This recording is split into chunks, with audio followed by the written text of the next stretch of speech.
Cabrillo Unified School District. What is today? The 20th, March 20th, 2025. Good evening. Oh, yeah. I would like to call the meeting to order. Rosie, could you take roll call?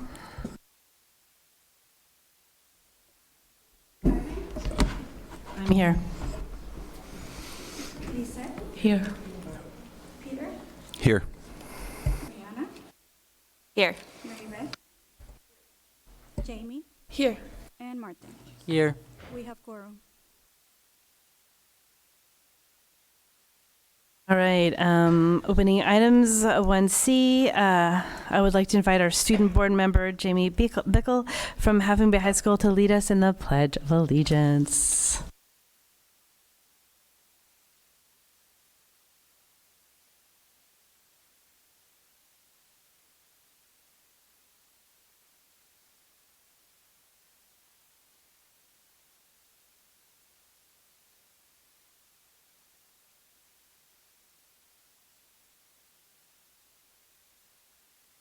All right. Approval of the agenda. We got, do I have a motion to approve the agenda? So moved. All right, thank you, Mary Beth. Do I have a second? Second. Thank you, Lizette. Rosie, can you proceed with the vote? All in favor, please say aye. Aye. Those opposed, please say no. Passes 5+2.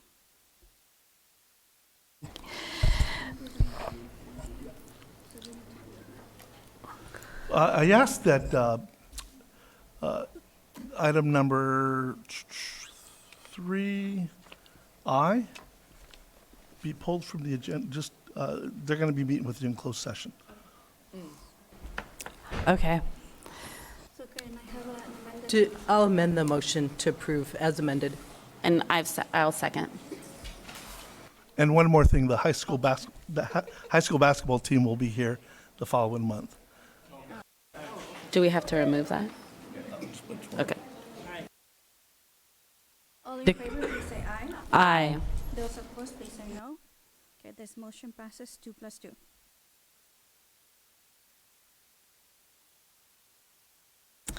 So item 2, I would like to ask Dr. Miramontes to share this month's spotlight. Chair, I'm going to turn it over to Dr. Leticia Batia, our Deputy Superintendent, that will introduce the Hatch Community Grant volunteers and our student celebrations. Dr. Batia?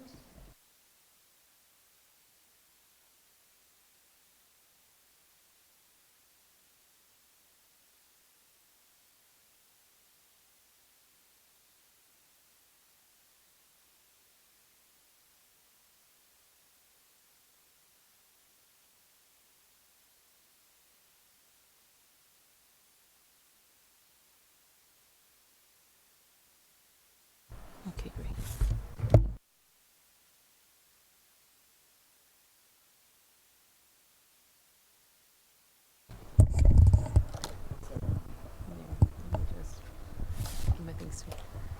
Good evening, President Daniels, governing board members, community, and students. So happy to see so many students here from our Hatch community. So as you know, it takes a village to support our fabulous students. We're all here in this room for you, and we thank Dr. Miramontes for bringing student celebrations and community celebrations here. And with saying it takes a village, at Hatch, we have a group of fabulous parents volunteers who have supported over the last year in writing a huge community grant with California Department of Education. Now, although it's very difficult to obtain grants, but this group has met monthly, if not multiple times a month, to ask for funding to support community initiatives at Hatch. So tonight we're here to recognize all of the hard work from this group of parents. So I'm going to read your names. I try to pass out some of the certificates beforehand, but if I'll try to find you. So maybe I may ask Ms. Richards to help me if in matching the certificate with the parent. If I may want to say this in Spanish because we might have some of our Hispanic Latino families here. no sé el dicho, ay, estoy muy mal con los dichos, pero el dicho es que toma todo un pueblo para apoyar y crecer a un niño. Es un dicho que decimos aquí. Y estamos aquí por este fabuloso grupo de estudiantes y nosotros tratamos de, como una comunidad, abrazar a esos estudiantes para que ellos crezcan y mejoren. Hubo una oportunidad de escribir una aplicación con el Departamento de California para mejorar la comunidad de Hatch en particular. Todavía no sabemos si vamos a obtener esos fondos adicionales, pero aquí tenemos una lista de padres y también de maestros y de la comunidad que queremos darles las gracias por estar involucrados por un año, unas veces también teniendo juntas una vez al mes o más de una vez al mes. Entonces ahora sí voy a empezar a leer los nombres. Y pude dar certificados a unos de los adultos aquí, pero si no, la directora Richards me va a poder ayudar a darle su certificado. Si abro su nombre, por favor venga aquí enfrente, porque sí vamos a tomarles una foto. Entonces es Arcelia Hernández, Engracia Hernández, Iro Ellis, Víctor Hernández, Juliana Ruiz, Felipe López, Nicole Picard, Reina Padilla, Pablo Oropesa, Patrice Crisóstomo, Audrey Catuiza, Celia Sanchez, and Misty Veloso. So let's give these parents a round.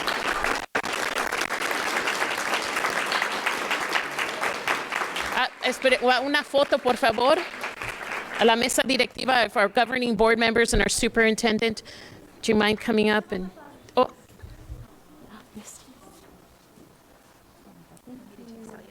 Señor, su nombre. Thank you so much. Hernández.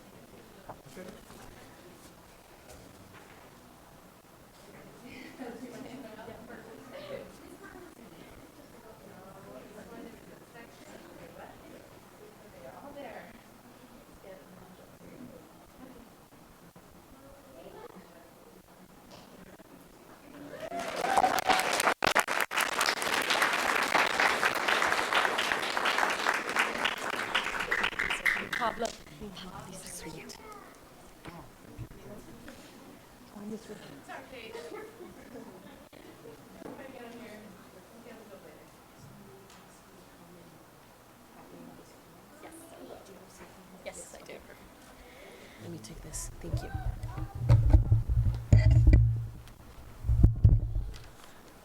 Y ahora, transition. Now, now we have our fabulous interim principal at Hatch, Ms. Paige Richards, who is going to now help us with acknowledging our fabulous student group of students, and also Ms. Brooke O'Brien. Thank you.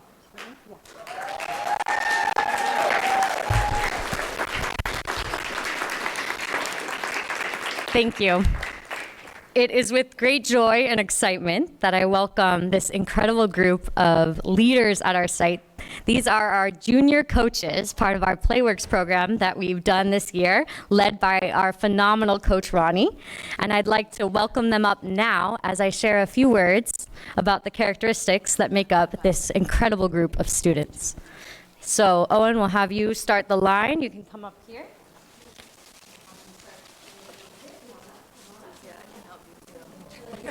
They're wet and gorgeous, but they are literally coming out. I'll give them to you. Maybe you can hand them to her. As you.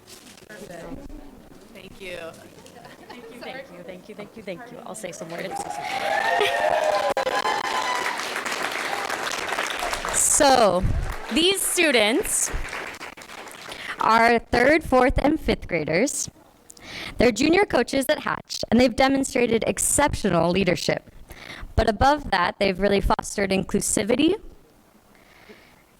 and a community at our playground. So these junior coaches keep our younger students safe on the playground, encouraging them in games, leading activities, and creating meaningful experiences for our younger kids as young as kindergarten.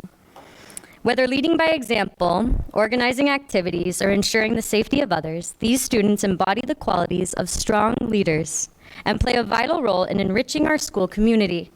We are incredibly proud of the contribution that they have had at Hatch Elementary.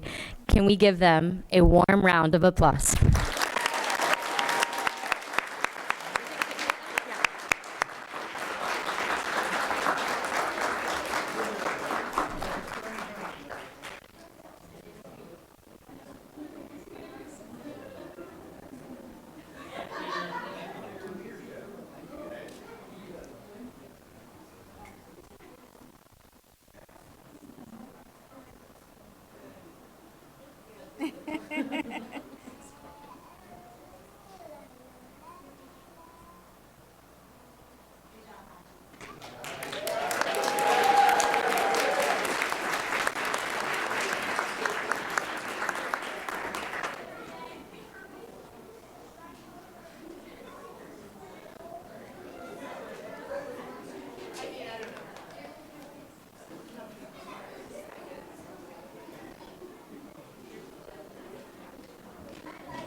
Oh, is that one not working? Yeah, you can kind of hear like back noise.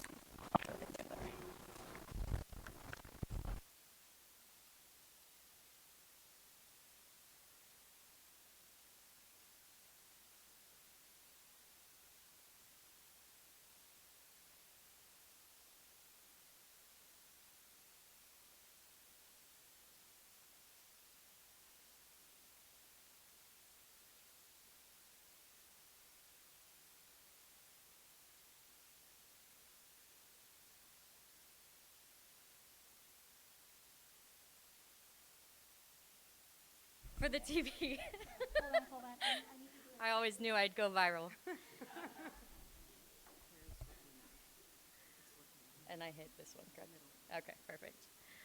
Well, welcome and good evening to Dr. Miramontes, members of the board. It is a privilege to be here alongside my staff and my community.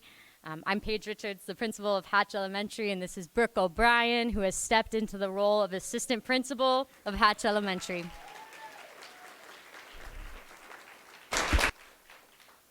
So my presentation will be projected up here, or you can follow along in the paper version of the presentation over here, whatever's easiest.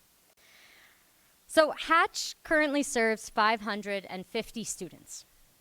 Next year, we look forward to welcoming an additional TK class at Hatch. And we pride ourselves on several things, but as featured in the first image here with Ms. Wall, literacy has been a strong focus for our school this year.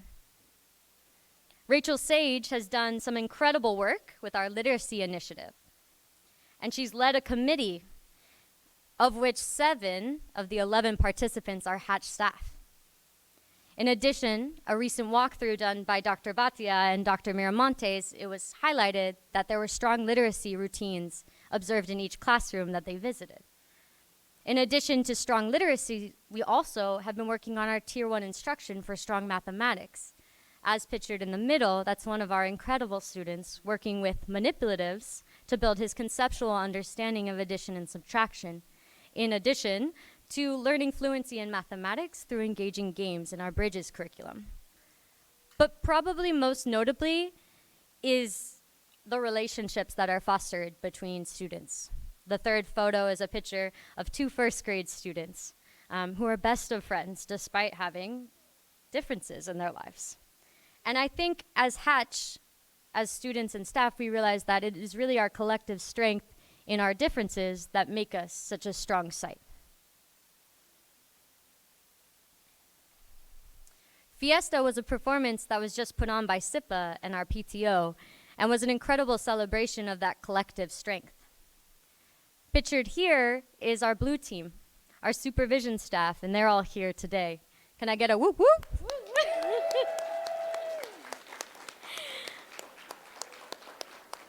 This incredible team goes above and beyond to serve our 550 students, keeping them not only safe, but also engaging in kickball games, and then meeting with other organizations such as Workshop, Los Listos, and CCP to ensure that we have consistent playground expectations to keep our children safe. As we transition into a little data, I know it's hard to see. This is our results from the California assessment that our students took last year. Now, if you'll notice, we've declined in both English language arts and mathematics, which has led us to really take that Tier 1 instruction in both of those subjects seriously this year. We've also noticed an increase in our English learner progress and a decrease in chronic absenteeism. What's really interesting to see is our current data. This is our DIBELS data. Students take this screener at the beginning of the year and then 6 months later in the middle of the year. And this is a snapshot of our second grade team.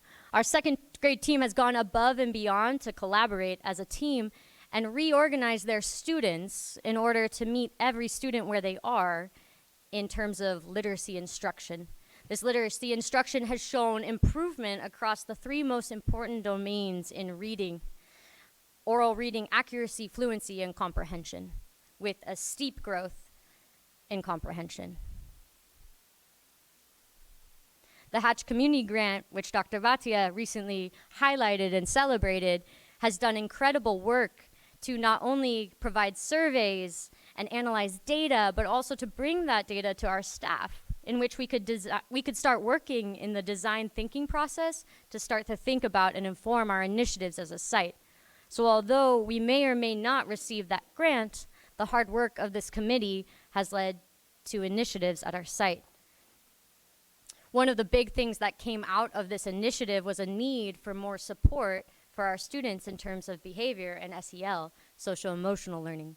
And so Brooke O'Brien has led what we've started working through social groups, a Tier 2 instruction approach to a proactive group of students where we address behavior before it becomes a problem, before it's a reactive response. One cute tidbit here, we had a student, and as I was talking to their mom about their excitement around social groups, she said, yeah, he calls it his calm down class, which we thought was very cute. So at Hatch, we're also very fortunate to have incredible enrichment learning opportunities. Paula and Andrea are our Amities. It's a program sponsored by our SIPA and PTO. And these Amities, Andrea and Paula, help out not only in immersion classes, but also in traditional classes. Coach Ronnie, as we saw a little bit of excitement from our Playworks group here, yeah, can I get a whoop whoop? Has been working really hard to foster collaboration with our Playworks junior coaches, as well as leading kinder movement for TK to 3rd grade. We also have connections with HEAL, CSMA, and Fiesta is a great example of our collaboration with parent groups on campus. Piper from HEAL has a garden in which students in 2nd and 3rd grade can go to experience gardening. It's a very cute garden attached to the back of, in between the district office and Hatch's campus. And we're working with Anna to think about how we might expand that green space, because as a result of our community grant, that was another thing that came up, is that Hatch has a lot of space, yet very little green space. We've also, as a result of that survey and that data, started to have Field Day Fridays, where we've opened, the blue team actually has graciously gone above and beyond to offer that field space for all of our students on Friday. And then Fiesta, again, is a beautiful example of how we've collaborated with parent groups to create community and celebrate all of our strengths. Finally, as we talk about glows and grows here, I've mentioned a few of our school successes already.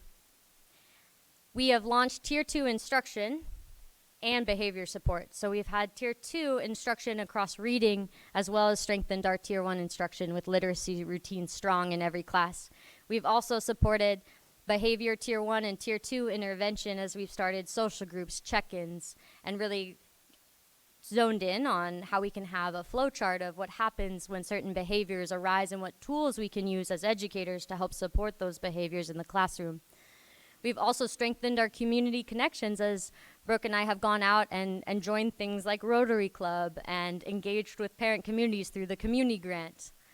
Now, the one area that we do want to continue to grow and what we're actively thinking through is how we're going to develop a Tier 2 model to support our math intervention at our site. This is something that I have experience in the past with, and I'm hoping to bring to Hatch the following year. And then finally, one thing that I want to invite everyone in this room to is our Oceans Week. This has been spearheaded by incredible human beings, all of who are, this is not everyone even, represented on this slide. And we invite you to come and see the beautiful work that students, staff, and our community are doing to share knowledge about the ocean and to continue to protect this precious landmark that's so close to our home. I know this is just a quick snapshot, but I was told I only have 7 minutes. I could go on and on and on. But I just want to say and reiterate again what a privilege and a blessing it is to be serving along such incredible people and for all the progress and hard work that you have shown this year. Thank you.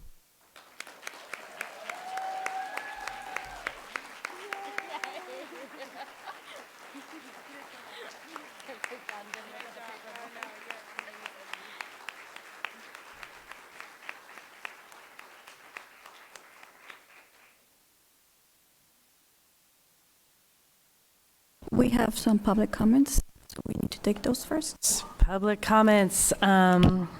Chelsea Michelson, to come.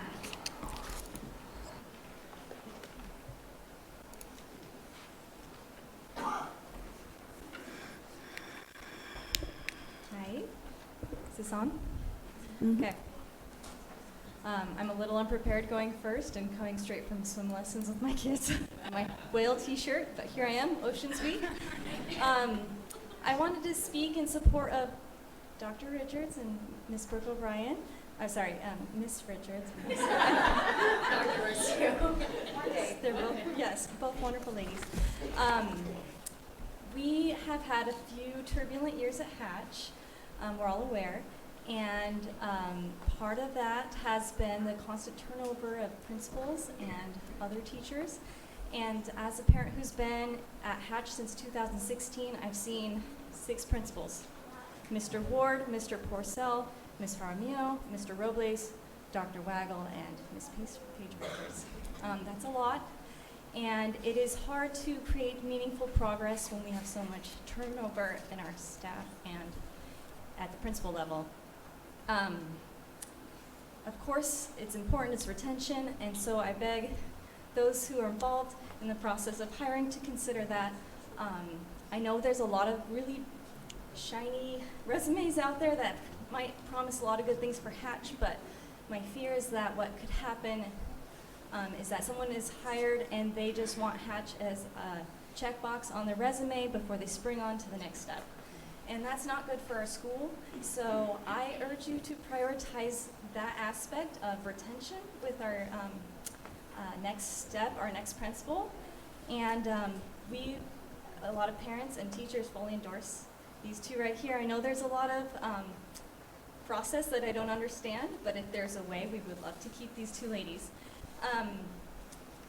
I also urge that the board, the district, all those involved give strong support to our principals and our administrative staff to make it a pleasant place to work, so that they feel valued, heard, and that they're supported properly, and that they want to stay at Hatch, because we love them. We've had excellent principals. I just wish they would stay longer.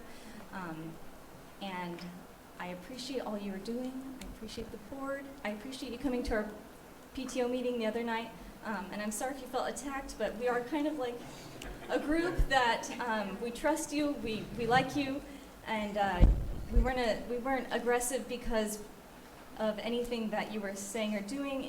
We're just worried. 30 honestly. seconds. So we're worried about the turnover.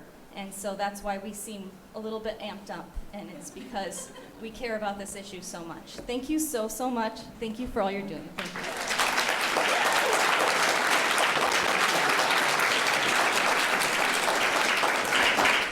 We have another public comment. Kathleen Wall.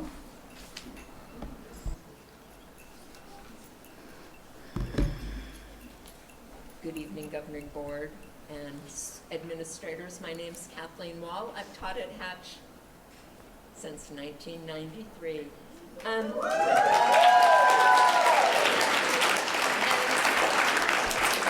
I started out as a substitute in this district, and I went to all the schools. And when it came time to get a job, I really wanted to work at Hatch back in '93, and I'm so glad I stayed. It's a wonderful place, and Paige and Brooke did a great job highlighting all the wonderful things about our schools.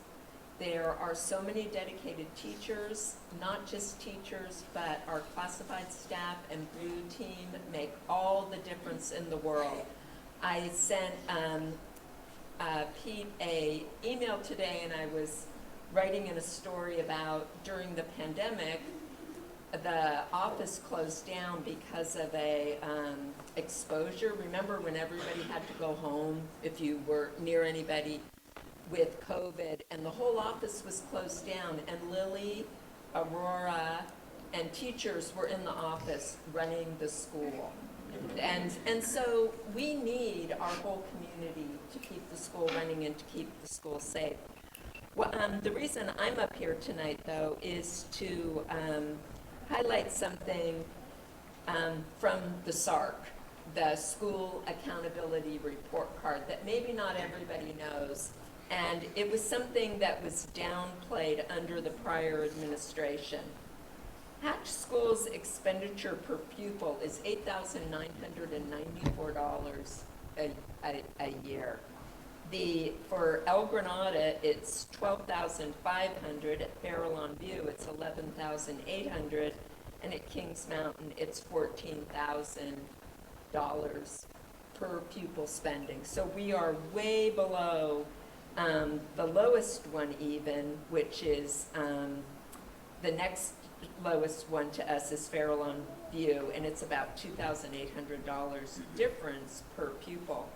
At the same time, we're the biggest elementary school. We're the second biggest school in the district. 37% of our students are English learners. That's 207 kids. People will often say, Hatch is just like the other schools.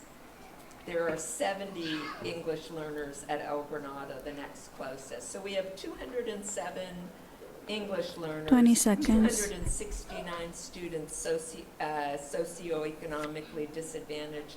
And I hope that as we go along and the board makes allocations to school, the prior superintendent said, well, Hatch's per pupil spending was so much lower because Your it time was is an up. economy of scale. Well, that just doesn't seem good enough to me, that our kids are economical. We need to see equitable funding or equal funding for our students. So congratulations, Hatch. You guys are all great. We love working with the parents. And Thank you, Kathleen. all of our colleagues. Thank you. Time to.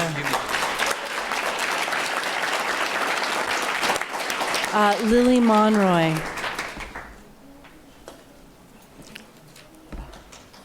So whippy. Lily Monroy? Okay. You can.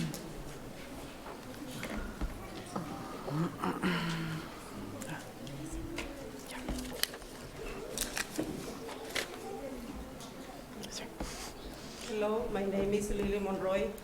I've been a member of the Blue Team here at Hatch for over 12 years. The Blue Team consists of 6 women who supervise and support Hatch students throughout the day. Our duties are many, including crossing guard in the morning and afternoons. lunch and recess supervision, as well as providing regular breaks for the teachers.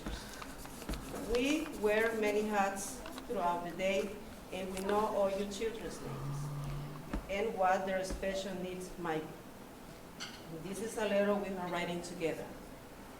As supervisors, it is very exhausting and stressful to constantly change administration. Change takes time, and readjusting is not easy, either mentally or physically. It affects school staff, parents, and especially our students. As supervisors and parents of students at Hatch School, being outside with students, we have seen the positive change that has been achieved in these 2 months. The students have more confidence.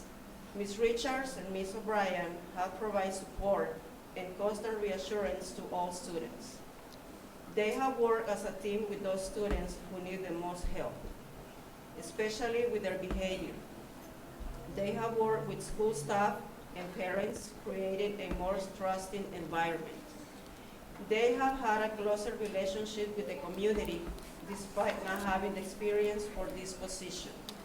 They have given their best effort day after day, all to help Hatch. We hope Ms. Richards and Ms. O'Brien will remain in the administration of Hatch School, continuing to be steadfast in their work, school staff, parents, and students, to improve our community. Thank you for listening. The Blue Team at Hatch, Lily, Aurora, Maite, Ileana, Melissa, and Maria. Thank you.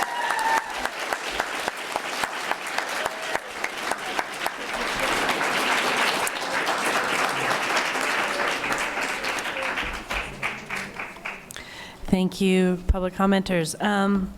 Board questions or discussion? I have a question. Rosie, can we put slide 7 back up? I want to ask a question about that. Paige? Paige, I got a question for you. Where'd she go? I have a question for you. Okay, now question. Slide 7? Mary Beth? 7, please. I had a question about the data. Yes. So I think it has on there that the kids that started below benchmark, it looks like they did worse. In So this it looks slide, like that's the inverse. So Oh. thank you for clarifying that. So basically what you can see, it's very small, which makes this hard to read, but you can see the first part of the graph is at benchmark and the second one is below benchmark. Mm-hmm. So we want that second graph to actually go down. We want that first one to go up. So we have more students at benchmark. And let me get the presentation so I can actually Oh. read those numbers for you. oh, it's the amount of students at benchmark. Okay. So it is the number of students. So can you see my cursor? Oh, you can't. So if you look at do you have the presentation in front of you? Okay, that'll help.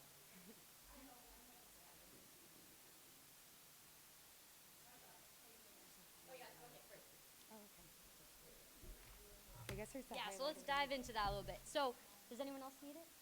Oh, there's the highlighter right here, look. Hey, there we go. Nice, Miss O'Brien. All right. Woo-hoo! Collaboration. All right, so at benchmark is that first thing you see, right? So at benchmark, the orange is the beginning of the year. So at benchmark, second grade had 44% at benchmark, which increased to 52% in only 6 months. You take a look at the second, so if we go scoot over a little bit, this is below benchmark. We want this to go down. So that's why it looks like that trend. And I apologize, if you add the blue columns together, you get 100%, right? As we see those shifting from at and below. Thank you for clarifying. Thank I know you. that graph is a little bit hard to No, read. that's good, because it would be bad if Yeah. it's not that. Yeah. And to highlight that would be questionable at best.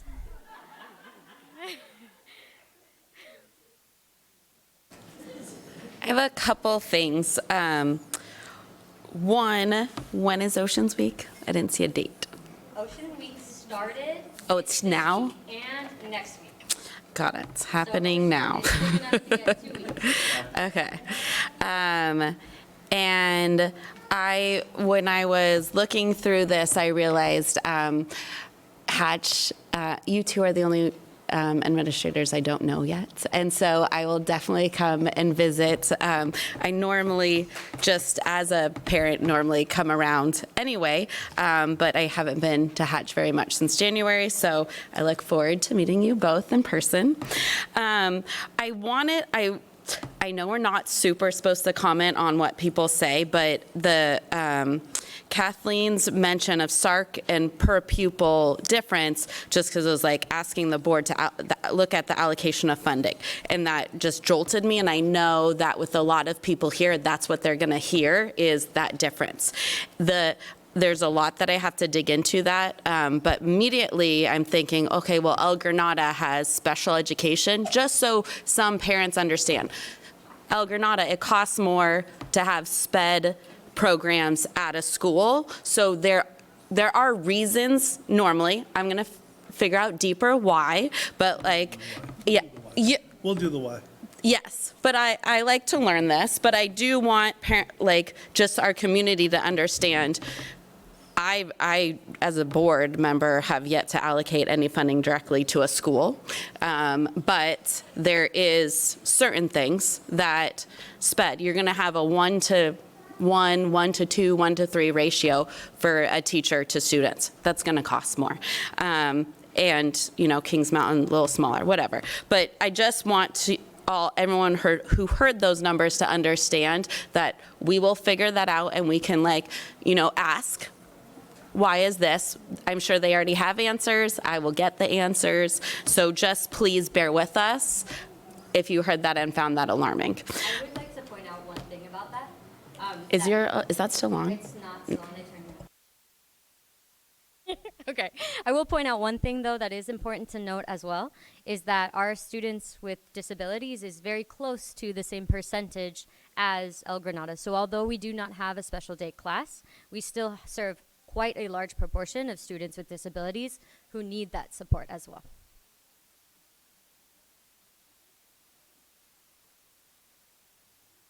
Thank you for everything. I forgot to add that to my comment. I have some. Quiero darle las gracias a todos los papás por estar aquí, a todas las familias, porque para eso estamos aquí, por ustedes, para apoyarlos y apoyarnos todos como comunidad.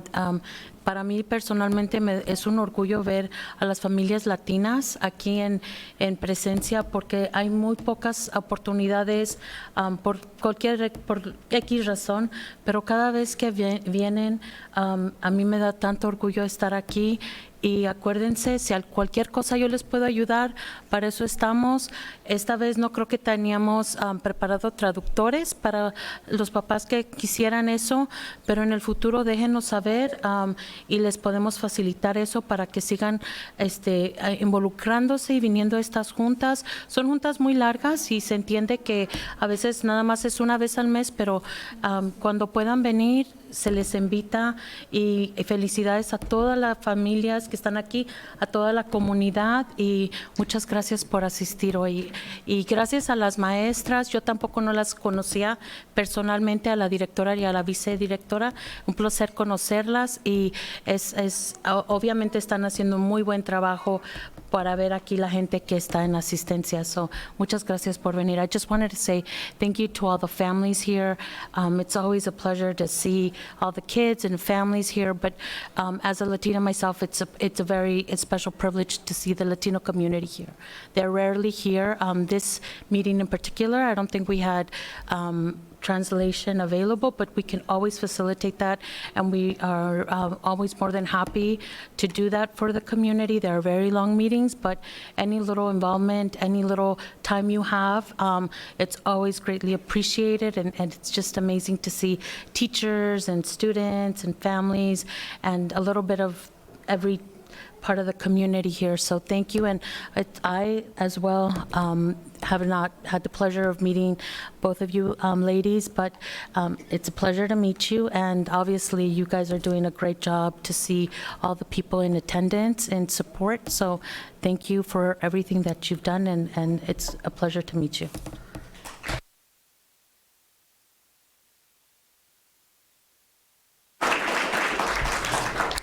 I just wanted to say thank you too. I am a member of the Hatch community, and it is a very passionate community. That is one of the reasons why I ran for this seat, and so you feel that when you are on campus, and so you did a great job of reflecting all that in the presentation. So thank you, and thank you for your work.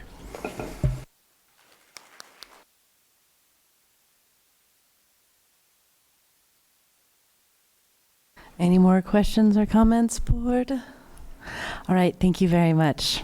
Thank you. Our next item is our student board members report. Wait, hold on. Oh, sorry. Oh, I'm so sorry. So for the student celebrations, we did have the varsity girls basketball team that was supposed to join us tonight, but they will join us in April, if that's okay. We had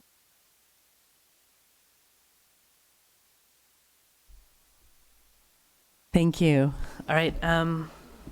Anything else? Okay, our board members report. Jamie, you want to start or Martin?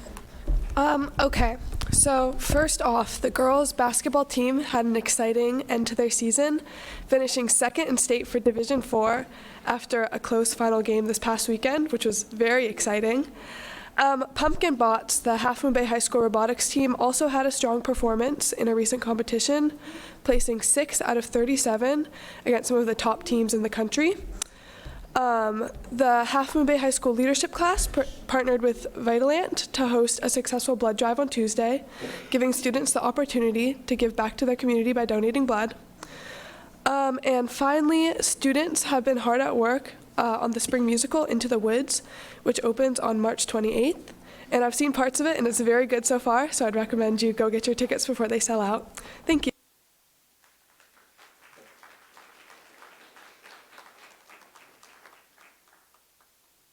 All right, I'm going to try to make this quick. This Friday, Antonio Lopez is coming to talk to students about Proyecto Salvavidas. It is designed to provide an 18-month career pathway in healthcare, life sciences, and community health for sophomore and junior high school students. Last Friday, we hosted a district community circle, which was attended by CUSD staff, Pilarcitos high school students, and community members. And then 2 students recently went on a field trip tour to the CSM cosmetology program. These students are preparing to participate in the cosmetology program to graduate with their high school diploma and cosmetology license in June 2026.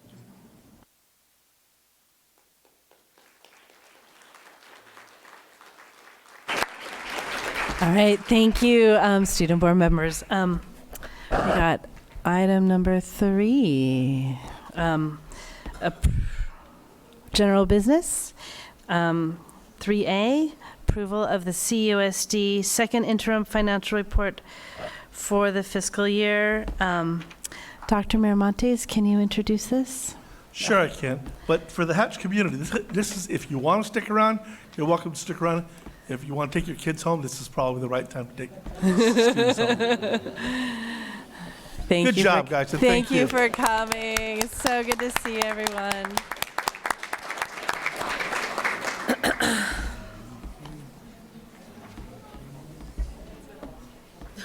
Oh my God.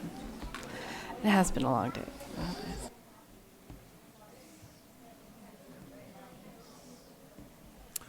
While they're making their way out, I'd like to introduce our Chief Business Officer, Jennifer Marsh, who will talk about the approval of the second interim financial report for the fiscal year 24-25.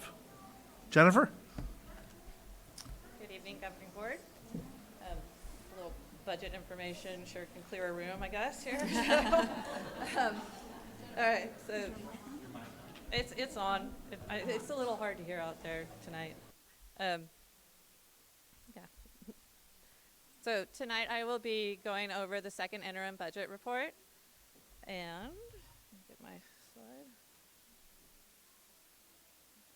Is it not? Okay. So tonight we will cover an update on the district's fiscal outlook, an overview of what the interim budget report is, some actions taken to date to stabilize our fiscal condition of the district, an updated multi-year projection, and the next steps for the district.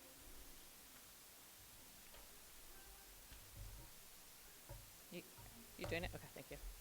Okay, so I won't read all of this, but briefly what the second interim report is the second interim summarizes the financial activity, reflects the financial condition as of January 31st.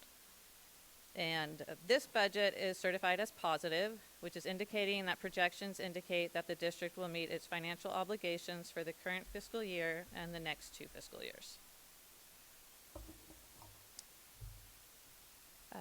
Just a little slide I've used before on what is a multi-year projection. So the next slide is going to show you what our fiscal outlook is for current year, next 2 fiscal years. It's a snapshot in time, so it's only as of January 31st. A lot of information on this one. Really want to highlight that our MYP this year is a result of 3 board actions.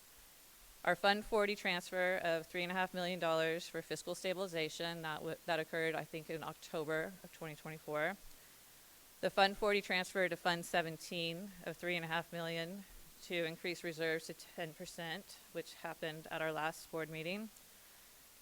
And the board approved reductions for 25-26 for next fiscal year. So those 3 actions are why all of a sudden it looks a lot better and I'm able to bring to you another positive certification. So going over a few things here on this slide, there is one line missing here that I'm still trying to perfect my MYP that I'm bringing to you.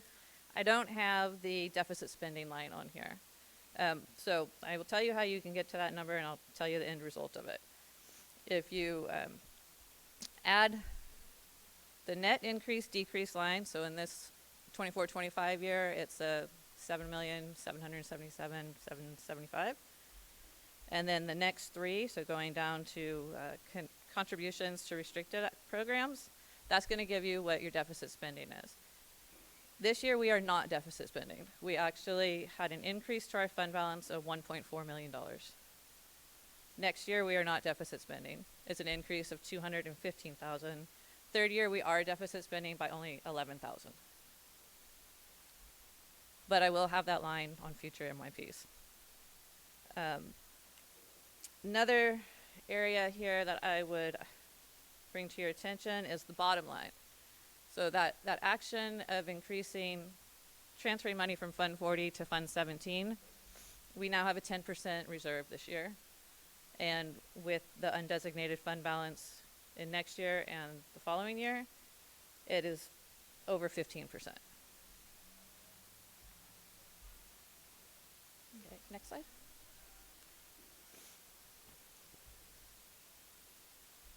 This is a kind of a reminder, in addition to those 3 board actions, some other actions that have been taking place at the district.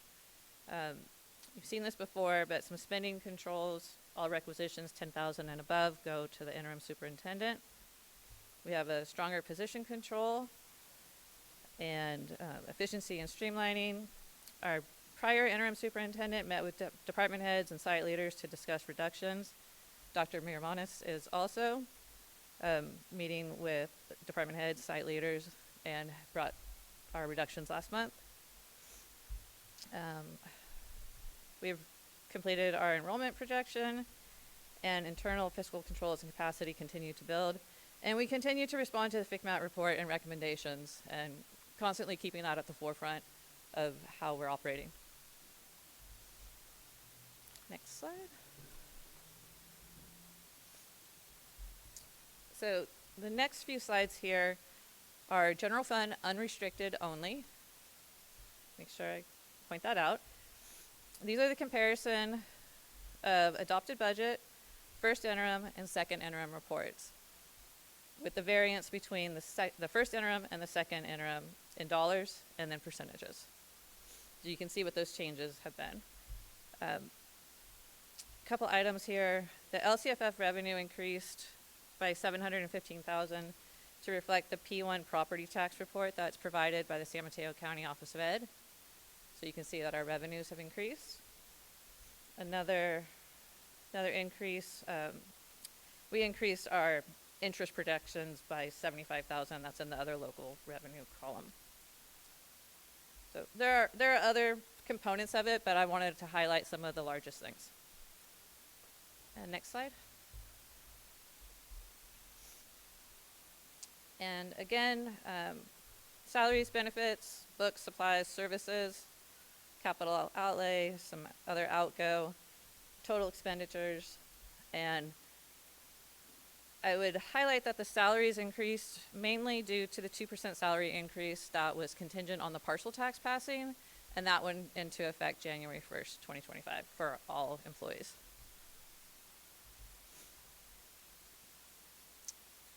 Next slide. I did find an error on this slide when I was going over it before I came here. The second interim total financing sources, that should be transfers in as a, they should offset the transfers out in the contribution. So that total should be $6,377,000, not $13 million. Because there's only an increase to the contributions here. And the contributions to restricted programs increased again, mostly due to the 2% salary increase and also just increase in supplies and services to reflect our actuals where we are to date.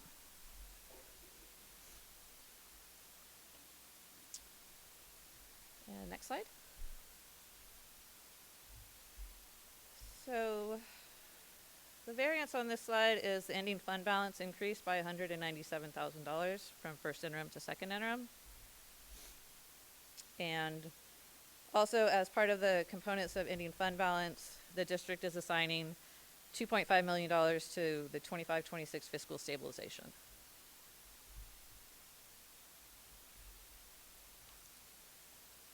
Okay, next slide. Okay, so and you've seen this slide before. Actually, Dr. Bhatia brought this slide last month as part of the LCAP update, but I'm bringing it back with the dollar amounts on there. So the total LCFF funding is $31.5 million. Property taxes are estimated at $34.7 million, and our excess property taxes over LCFF funding are $3.2 million, which is projecting us to remain community funded for the next several years.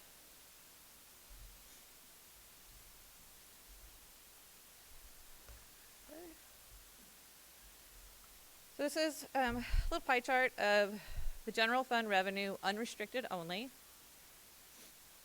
And I want to point out here that our revenue is 93% property taxes.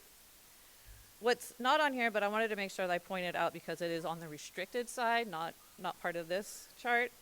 Our federal funding is $1.4 million, and it's mostly made up of special education and our title funds. And as of right now, our budgetary guidance is to assume that those funds will continue. So as you see my budget reports, you will see that they're in there and they will continue at this time.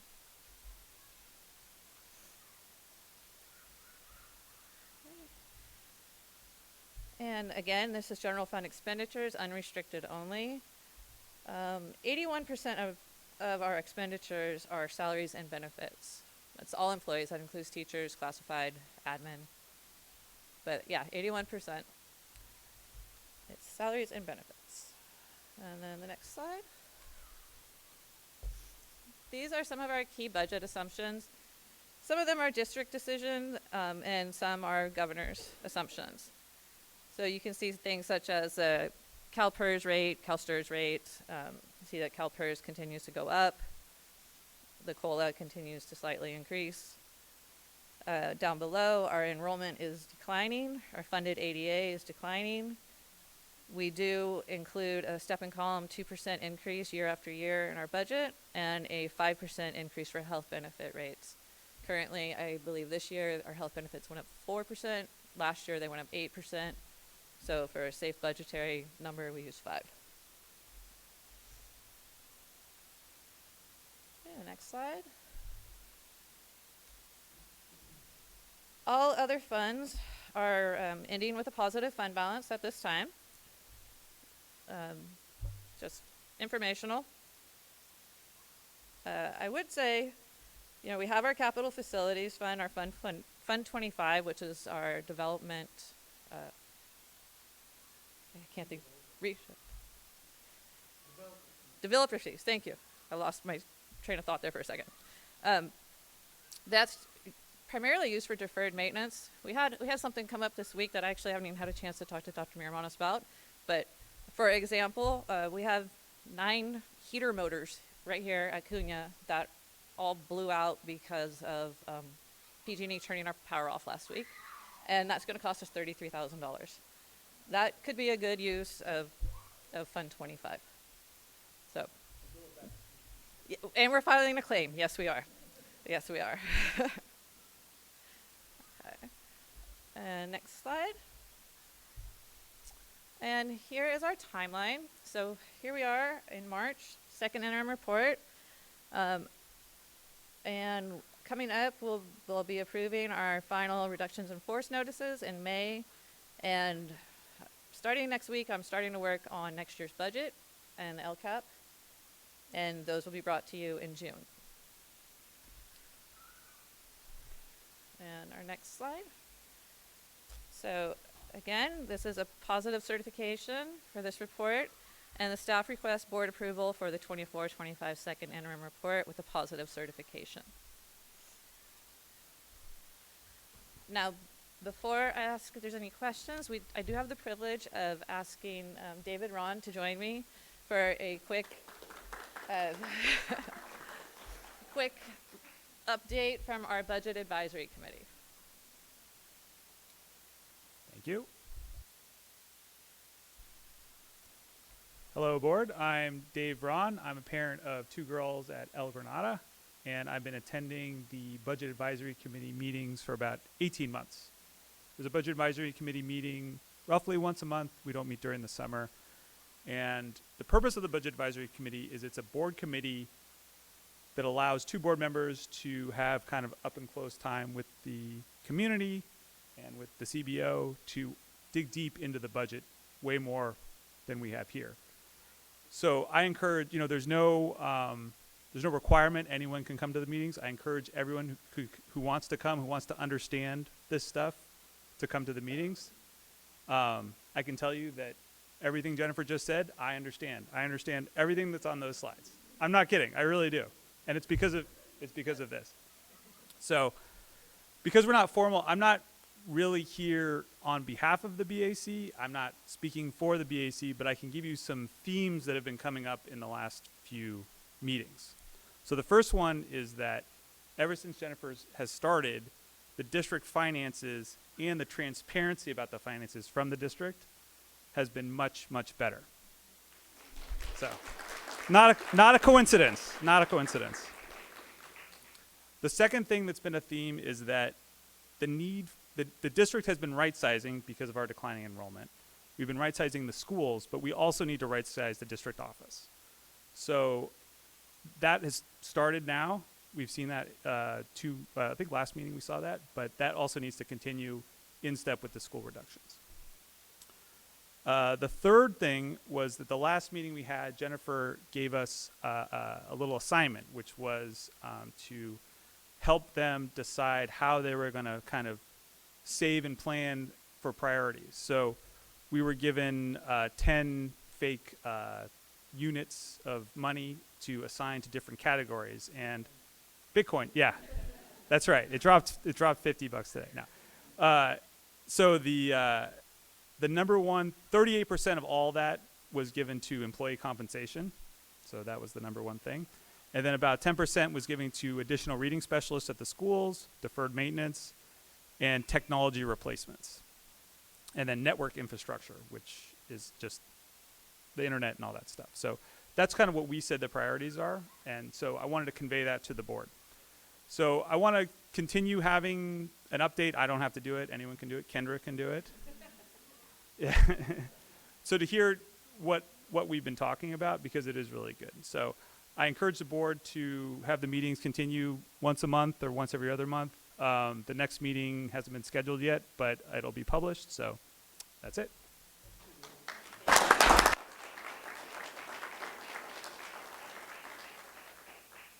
This is an action.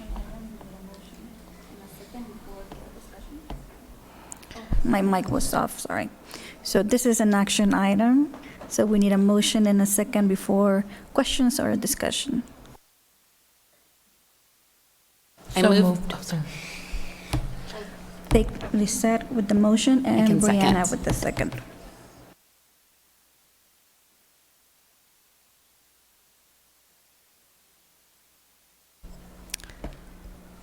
So are we going to go to, No questions. oh, questions or comments? Sorry. Questions or comments? Yeah, I just want to take a moment since Dave is here to represent the BAC, how special of a group that is. Many people have heard this story because I've told it many times. But when we were really in dark days, the district, we were facing some really serious deficits, and we were gathered with the Budget Advisory Board. And we were trying to figure out how to climb out of this hole and realize we were going to need to work more to try and find solutions. There was a really cool moment where there was this recognition of that, and this moment where the superintendent at the time said, I just need to know how many people on the committee now can commit, because this is going to be a lot of work. And everybody's hand went up. It was like a really emotional moment, and it was really another sort of a sign for me of how special this community is. So I just want to thank all the people who are listening at home and the people who are here tonight, for all the people that work on the Budget Advisory Committee. It is a thankless job. I find it very difficult and confusing, and I depend on those people to help me along. So thank you.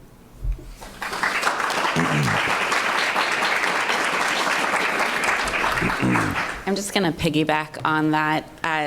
Having been on the committee since its inception 6 years ago, I am so appreciative of Jennifer continuing it this year, especially because, as new administration comes in, they can change things up. And I was very thankful not only for her continuing it, but also continuing it in a way that worked for our committee. And a lot of this committee has been meeting since 2019, for years. And she has been amazing at the helm of it, and I also am thankful. And just like to reiterate what Dave said, it's open to anyone. So please, if you know us, reach out. That we are doing Zoom and in person. I like in person better, but you can Zoom in if you want. And it really, you can get down into the nitty-gritty of these numbers, and it's so helpful. I just wanted to, admit that I'm the one asking about deficit spending for so poor Jennifer. But I just wanted to, say to all of us that the reason I'm worried about it is because in 6 years, I've never seen a budget that looked this nice. And the reason we could do it is because we took $6 million out of Fund 40. But if we're deficit spending, I don't want to screw it up. I want to keep it pretty. So it's so nice to see this, but I think it's really important. She knows, but I just think we all need to be aware that if we start doing that again, that we're going to end up back where we were. And I never thought we could, I'm glad we could see numbers like this. So thank you for all your hard work.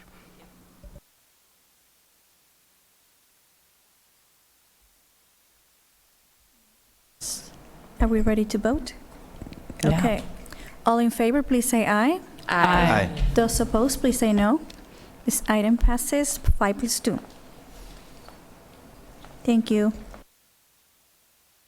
Right, on to item B, bond construction update presentation. Dr. Miramontes. Team.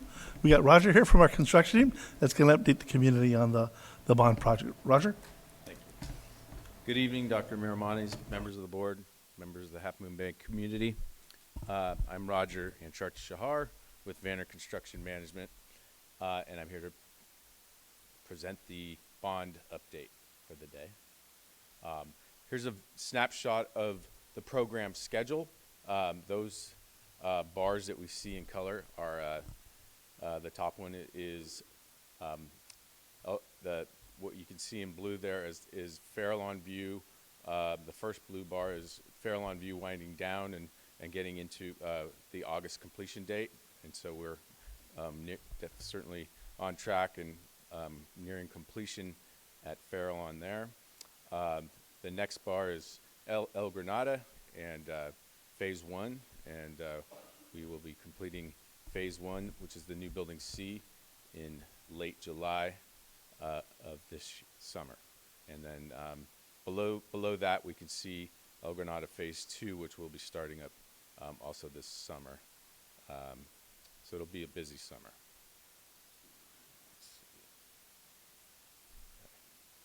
There we go. Here's a view of Farallon View and the numbers. Total project value, total project budget, $28,151,503. Schedule, as you can see, 8/1 through 8/1/23 through 8/1/25. We've completed Building A modernization last summer. Building B and the MU modernization are in process. I believe the board took a tour of Farallon View last weekend. I think they could see some good progress. Currently, Building B is making excellent progress with construction, and everything is tracking to complete on time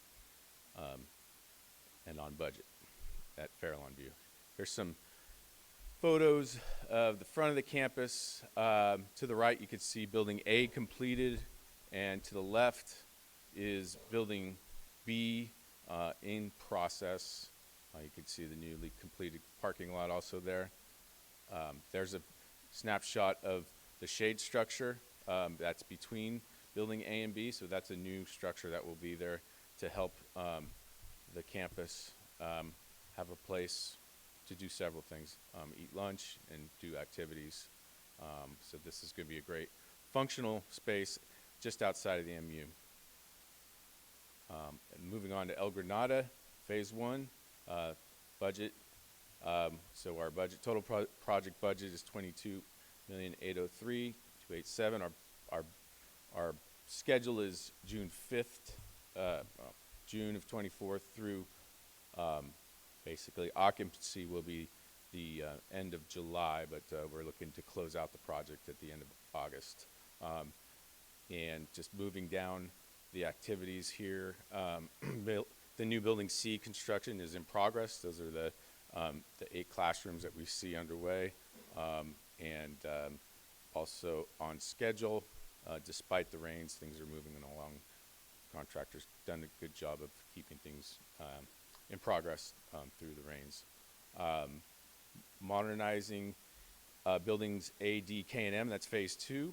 That's coming up. Those drawings have been submitted. They're actually what we call going through the back check process. So there have been comments received from DSA. So Phase 2's drawings will be resubmitted on March 31st. And then moving on to the last topic for El Granada is the parking lot lighting. I'm just gonna, sorry, here's a slide of actually Phase 1. You could see that's our new building in the middle of the slide deck. To the left is the parking lot upgrade that will be part of Phase 1. And so the portables that went in last summer are also shown at the top right, as well as the play structure just below that. So just as most everyone knows, we had a meeting with, it was a community forum for our CDP for the El Granada parking lot lighting. Here's a view of what the parking lot looks like at night. So it's obviously dark, and we're trying to address that. What happened at the meeting was we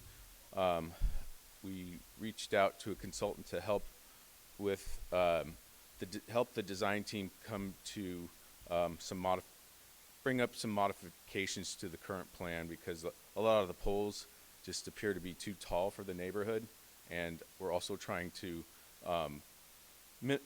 reduce the number of poles. There are currently 5 25-foot poles, and they are 25 feet tall. Some of the things that we've worked with the lighting designer on, here's the option that we're closest with, and that is the 5-pole design.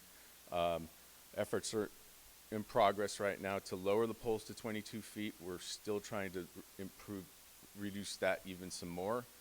There's some things that we're working on with the consultant and the design team to reduce those poles.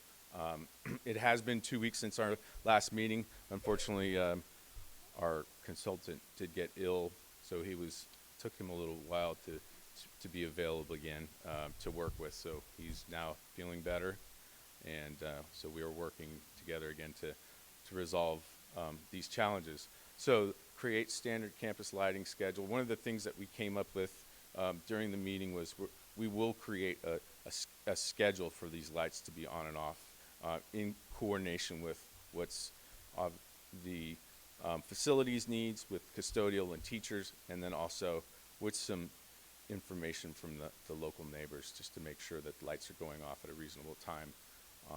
Other things we're doing is adjusting lighting timer for adjusting the lighting timer for 25 community events, just pre-programming the lighting controls so that these lights do not stay on except for special events.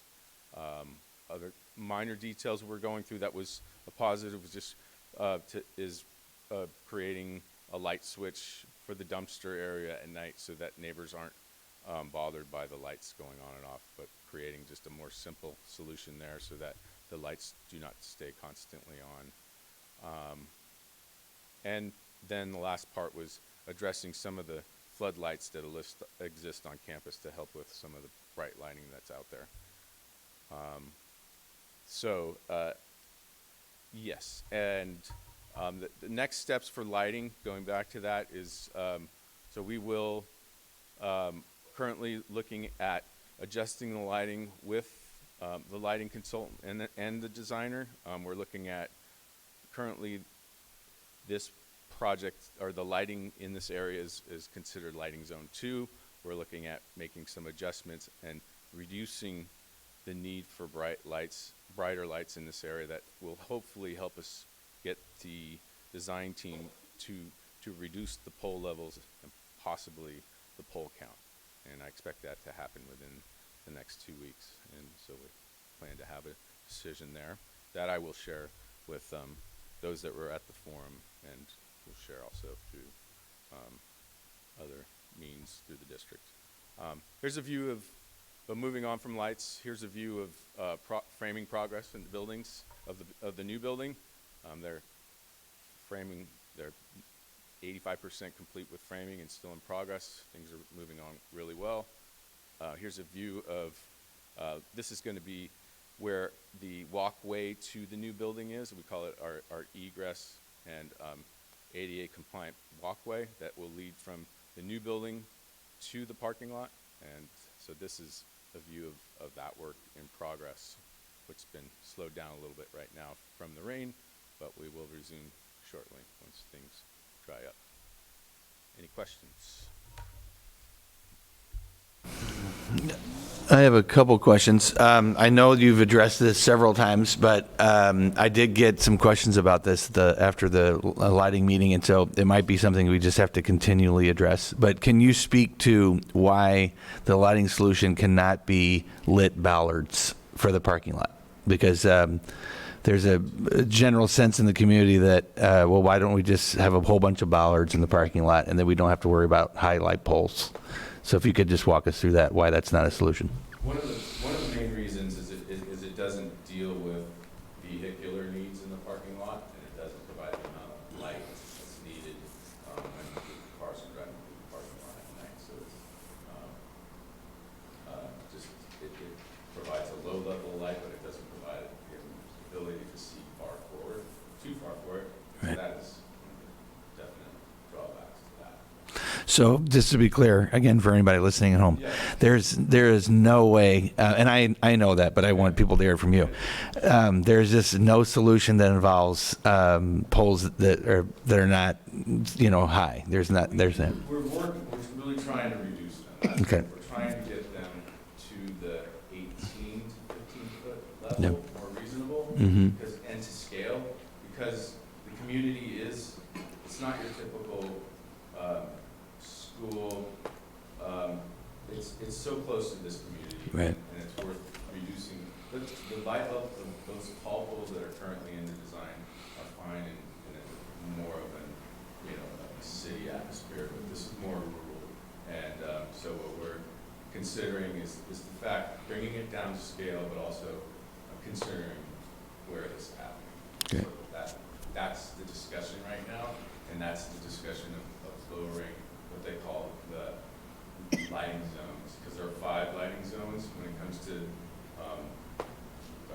dark sky principles, and 0 is basically nothing. It's moonlight. 1 is like what you would see in a park atmosphere, maybe around, say, restroom buildings in a park. Very low light levels. And then 2 is what El Granada is currently considered. We're trying to bring this down to 1 so that we're managing that glare. So that's certainly trying to treat it in a unique manner because it is different. Great. Your typical school in your city. I have one more question, but if you want to go. Well, we're getting closer. Got it. Thank you for that.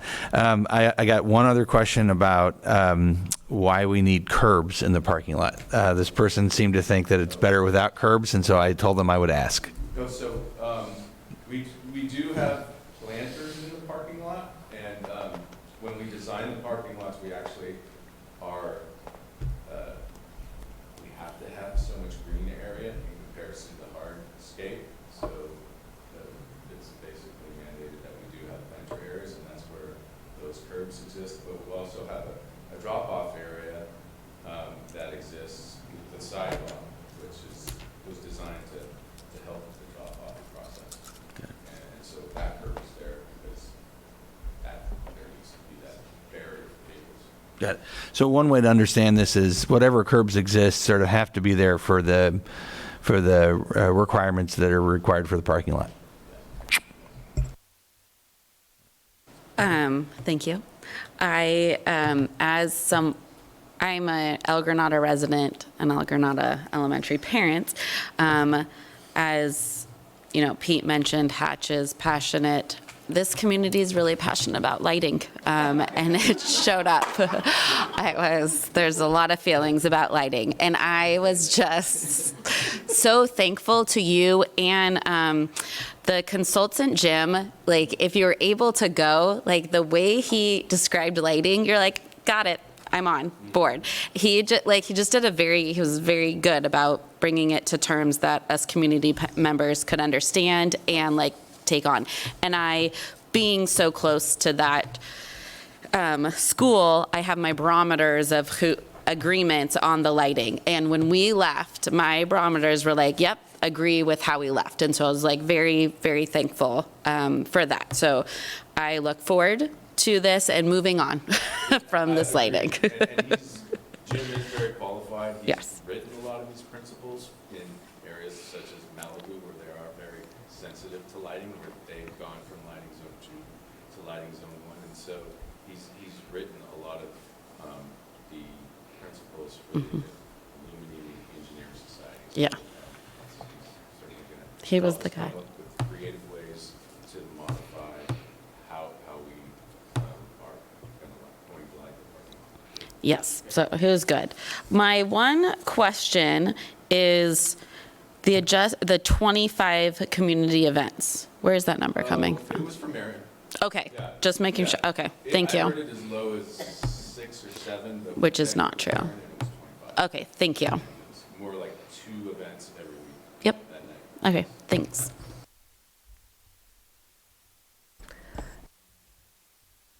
Any more comments or questions from the board? All right. Thank you, Mr. Roger. We're going to go to item 3C. This is the approval of the bond program fiscal project director position, job description, and salary placement. So, Dr. Miramontes, can we introduce this? Yes, first of all, I want to thank the community for their support with passing this last bond and entrusting the school district to use this to improve our capital facilities projects on our campuses. As I've mentioned before, not only right-size the district, but making sure that we are using every fiscal dollar the correct way. Jennifer currently has a job to maintain the district. And in my experiences, many districts will hire through the bond an additional administrator to oversee that. So I'd like to, again, ensure the community that we appreciate the approval of this newest bond. It's $170 million. It's 4 times the amount of our regular current budget that we have. I think we're at 32 million, 36 million-ish. A little bit more than that, okay. So it's 3 times the amount, right? And to expect Jennifer to do the job that she's doing right now and add another $170 million would not be smart. So this would be a position that will be funded through the bond, and the bond program fiscal project director will serve as the district's lead administrator responsible for overseeing all aspects of the Cabrillo Unified School District's bond program, with the primary funding provided by voter-approved Measure M. Many districts do this, Measure K obligation bonds, working under the direction of the superintendent and the CBO and in collaboration with cabinet. The position will provide comprehensive leadership for site and master facility planning, including new construction and modernization projects. We did a facilities tour across the district, every single school. I think we had 3.6, I measure my walking steps. We had more than 3.5 miles, but the board was able to see all the capital needs on each of our campuses, right? And again, Roger and our team are finishing up the projects that we currently have, but there are other needs out there that are coming. And the community entrusted us to use this, and we're going to use it at the high school, this $170 million, and I want to make sure that we use it correctly, right? So the other thing is the director will be accountable for successful planning, programming, designing of the construction and district facilities while collaborating, and I've heard it over and over, with our association partners, the ones that are in these classrooms. I actually, when the board and I went through our facilities tour, we actually went to the newest building on the campus. It was 1999, 98, 99? Yeah, 1999. We actually got to see one of the classrooms. Is it Mr. Santoni's classroom? And we're talking about tethering all the electrical. Now, I know this class was probably unique, but there was a lot of additional electrical work that he needed. So we need to make sure that our partners are telling us what they need when we design these classrooms. Again, seeking input, managing fiscal transparency, and communicating updates to our internal and our external community members quarterly to keep them informed. You know, I ask people, do you know what's happening with the bonds? And unless you're at the school sites, you don't know. And I've spoken to our board members about how do your constituents know that don't have kids here? Well, they don't know. It's our responsibility, and it would be this person's responsibility, to make sure that we're communicating what we are doing with their tax dollars, right? So I asked the board to approve this. It's a 220-day position, right? And so I think, like I said, we've used these type of programmatic people. They sit at the table for us and support us along the way. One of the key things that I do want to make sure is, you know, the lack of, what I've heard from our stakeholders is the lack of communication to community stakeholders, lack of collaboration with association partnerships, transparency on change orders, and updated to our community stakeholders and the board, right, to make sure we're there. And then if we can say, every penny saved is a penny earned, right? We walked campuses. There are still needs, even with Fairlawn View, El Granada doing great things, even at Hatch, there are things that still need to happen. You heard Mrs. Richards talk about green space at Hatch, right? Shelter at Hatch. Because I walked with every principal and asked them what are their needs. I know Mrs. McVicker at Fairlawn View needs a new playground, right? There's 2 buildings that are going to fall apart, right? And then at El Granada, I know that Mrs. O'Connor Brown has spoken about just green space. Once all the tractors and trucks go away, there is no place where kids can play soccer, football, or run around on that camp. So those are things that we're looking at of improving, and this person will be responsible for leading those projects in conjunction with our construction managers, but also just making sure that the community knows what we're doing. Any questions? Before we move on to Sorry. questions, this is action. We need a motion and a second. So moved. I'll second. Questions?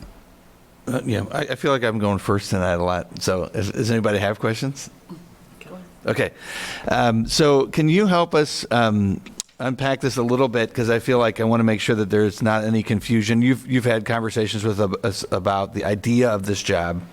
And so that I generally understand, but help the board and the community understand why this needs to be a different position than what Roger's doing, because I think some of the natural questions will be, well, why don't we just ask Roger to do more? Why is it that we need a whole other position to do these extra tasks? So I will tell you, Roger is a construction manager. Roger's the type of guy that just wants to build. Approve and let me build. Let me go. In my experiences, that's what construction managers do. This person will be responsible for working with our Rogers, right? But also being the fiscal oversight person, because Jennifer has another job, right? And we can't lose track of what Mr. Ron said. David Ron said about we're in a good place. Communication's been great.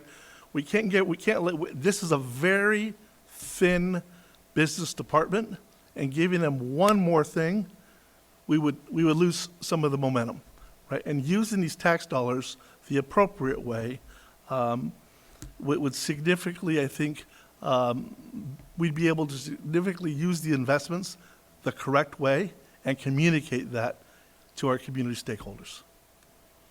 So a way to understand this is a position to take some things off of Jennifer's plate and to ensure that Roger doesn't have to deal with these things, and that the combination of that will produce a better product and then potentially save money. In the long run, absolutely. I just want to say I was very excited about this role as someone in the community who continually wanted bond dollar updates outside of what has been spent. But the board approves projects, and there wasn't really a tracking of that. And I'm now in a position to hold them responsible to these this job description. So I very much look forward to someone being in this role with our new bond. I also want to be transparent that I was not I was out of town this weekend, so I could not view the schools. Sometimes people say, oh, well, Brianna wasn't there, so blah, blah, blah. I feel very comfortable with the state of each of our schools, so I was okay that I was not there Saturday, but if someone wants to show me something that they think I might not know, I'm open to it. Oh, go ahead. Oh, no, I'm not going to go. Okay. So one other question on that. For this position, is part of the idea not only that they'll keep an eye on things, but also be looking for opportunities for, say, new other grants, other things, like, for example, the state grant? Correct. That would be part of this. So transparent communication, the long-term planning, going after being aggressive, working with some of our partnerships, and sitting on some of our committees, such as the environmental sustainability, that sometimes does cost money. Outdoor learning spaces, they would have a seat at the table working, and then just building community confidence. Right, we're trying to heal at the same time and build that community confidence to make sure that, to pass a bond without any real campaign is amazing. This community really loves our schools. And they love our schools because our teachers, our staff members, our administrators at the sites do a great job, and they trust it, right? So I'm just going out and asking this board, let's build that community confidence in ensuring that we have a person that is going to take care of $170 million right, of their tax dollars and put it to the best use possible for our students. Yeah, and I think it's important to emphasize the piece about the grants, because I do hear concerns in the community. Are we making sure that we're looking into all the funding options that we can? And with a position like this, we can say with confidence, there's somebody who's keeping an eye on that, and that will pay off. Absolutely. I was there this weekend, and there were things that I could see there were several oversights, things that it was like, why isn't that happening or whatnot?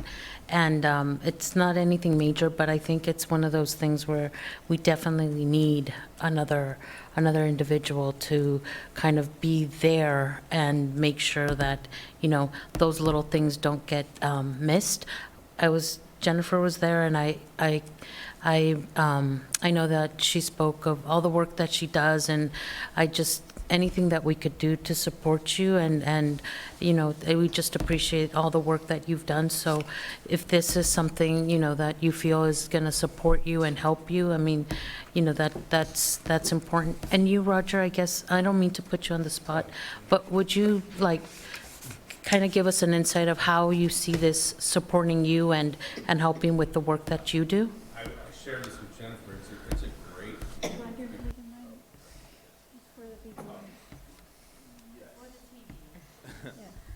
It's a great move because this is oftentimes what districts will do. They'll have one internal person to manage those that are from the outside and make sure that that internal person's gathering information and making sure it's accurate. Like Dr.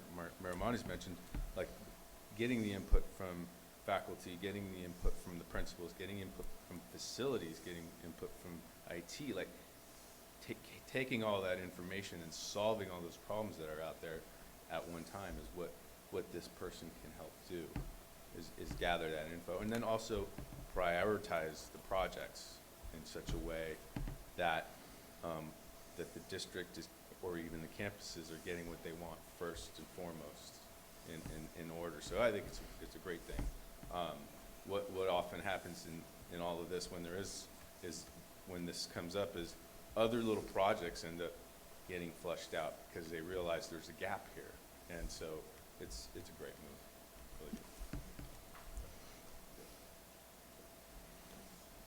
Really good. Ready to vote? Yes, I think so. All right. All in favor, please say aye. Aye. Those opposed, please say no. Passes 5-0.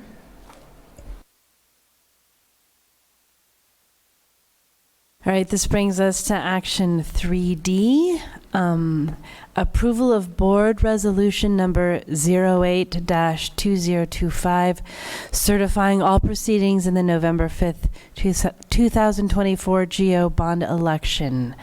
Dr. Miramontes. We are resubmitting resolution for the board approval after reviewing it in draft form from last month. This resolution certifies the official proceedings of the November 5th, 2004 election in which voters approved Measure K, authorizing the issuance of $153.4 million in general obligation bonds. The resolution does not impact the general fund. We need a motion and a second, please. All right. Can I ask a quick question, just a clarifying question? We got to do the motion. We got to do the motion first? Yeah. Okay. So moved. Yeah. I'll second. All right. Now we can have questions. Okay. I just want to make sure, this is just, again, so that we can move forward to begin selling the bonds? Correct. Right, okay, good. These are all part of those procedures.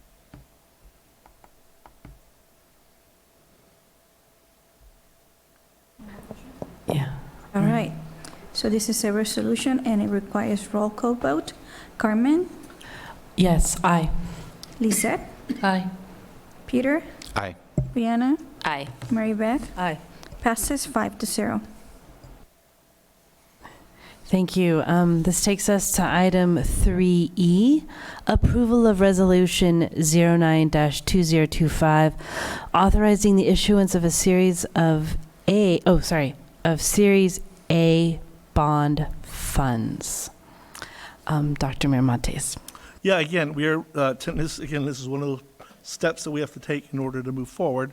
We are resubmitting the resolution for the board approval after reviewing it in draft form last month. This resolution authorized the issuing of up to $15 million, or or $15 million in Series A bonds, the first under the $153.4 million of Measure K authorization. To fund the school facility improvements, it also approves the necessary legal and disclosure documents to proceed with the state sale. There is a misprint in Jennifer's name on page 317 that will be corrected, and the revision will be uploaded to our agenda platform.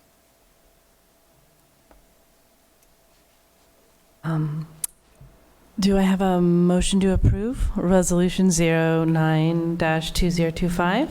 So moved. All right, do I have a second?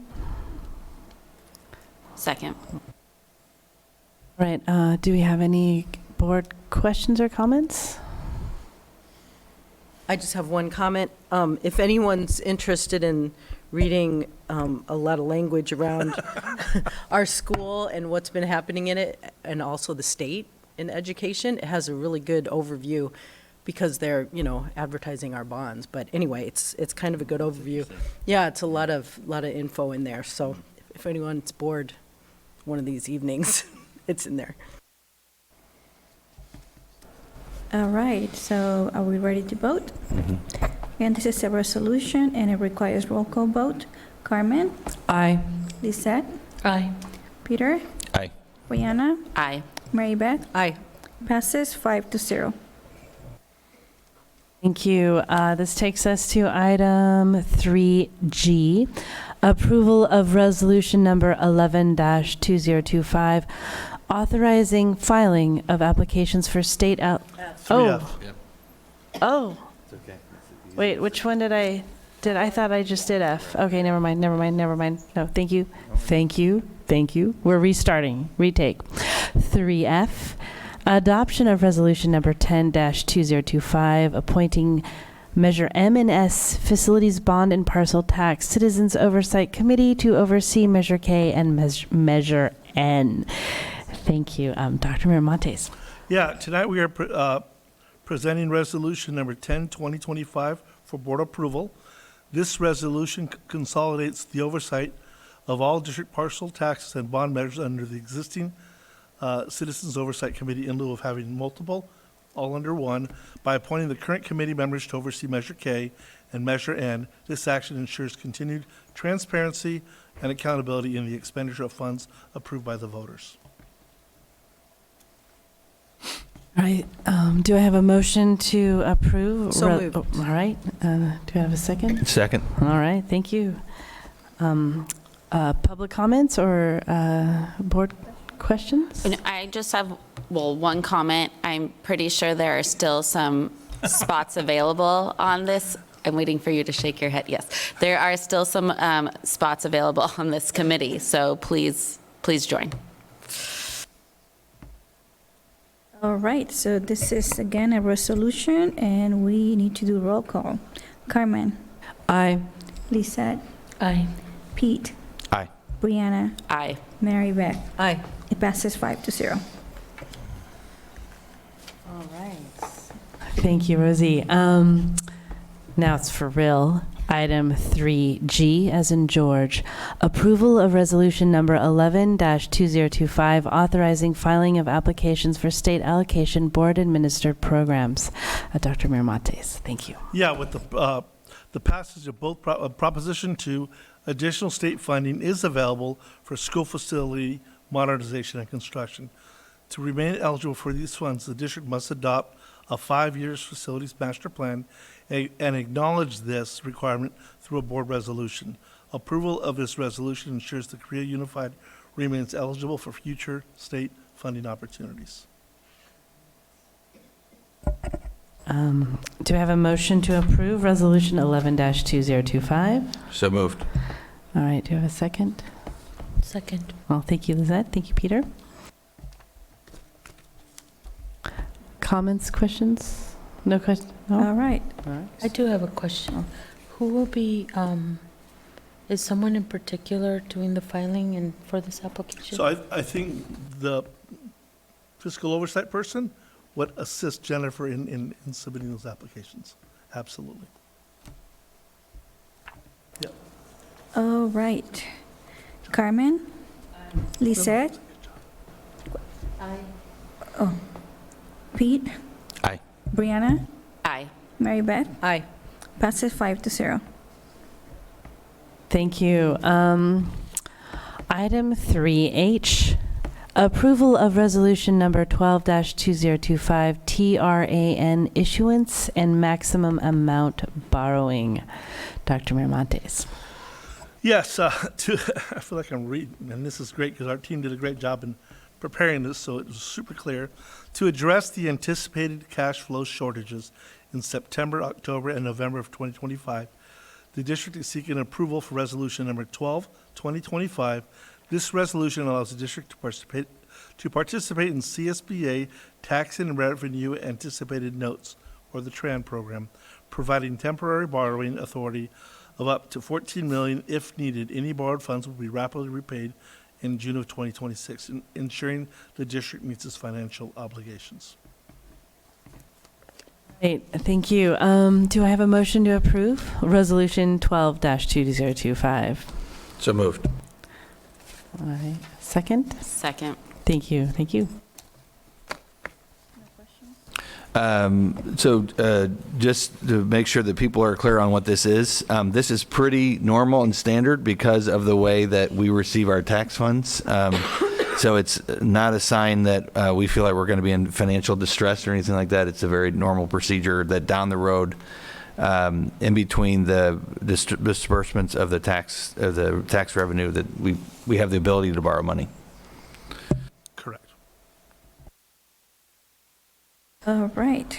Carmen? Aye. Lisa? Aye. Pete? Aye. Brianna? Aye. Mary Beth? Aye. Passes 5-0. Thank you, Rosie. We go on to item 3I. Oh, sorry, This sorry, is no, the- yeah, sorry. this is the item that Did I was skip removed. another page? What did I do? We're on communications. We moved something? All right. Oh, we moved. Oh, sorry. Oh, you're right. I didn't even read it. Thank you. Okay. So what are we doing? So now we're number item 4. Item 4. Thank you. Item 4. Oh, and we have, okay, another one for 4. Okay. And we got more, yeah. Okay. Sorry about that. We are now officially item 4A.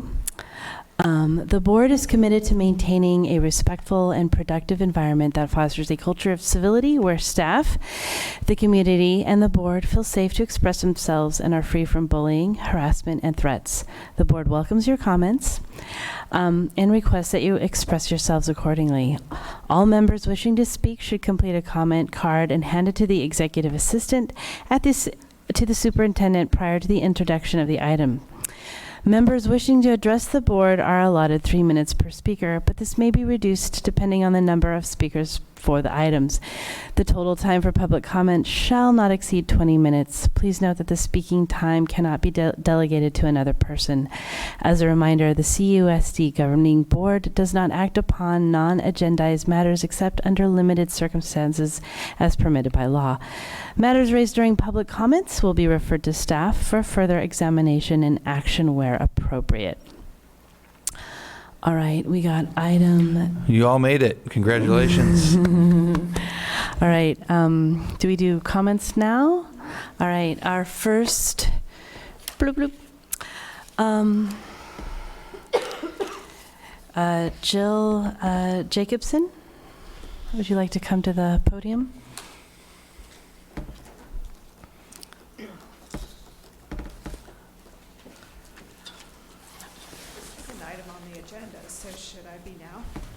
The items on consent, we take them during the general public section.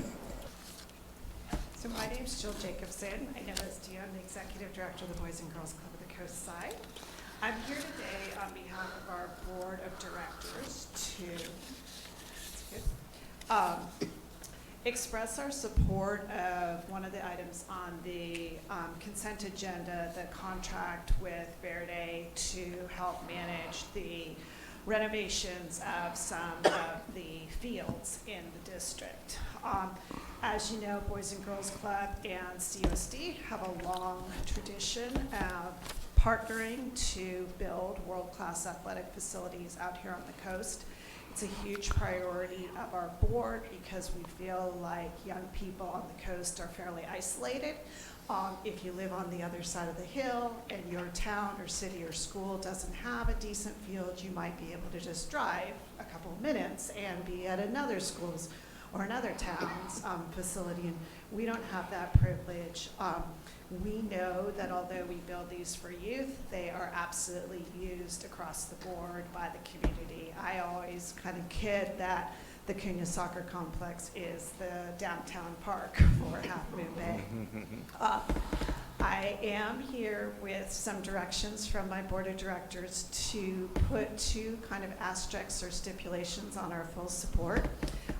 One is a message to the project director that a number of the community members and sports partners have been in pretty complex conversations about what good product will be for both of those fields. And I really implore the project manager to make sure that he's respectful of the work that's already been, he or she, hopefully, and already done, so that we can actually begin in a timely manner, and that we don't go backwards and not be respectful of the meetings that have already been had. And the second thing, I am just really looking at my notes, is that as indicated in the memo, we are willing to reimburse the district for about half of the costs of most of these projects, and even more than half the costs if there are times that the community feels like an upgrade is warranted and it's outside of what the district can really afford, which we totally understand. We all live and work here, and we know the fiscal constraints.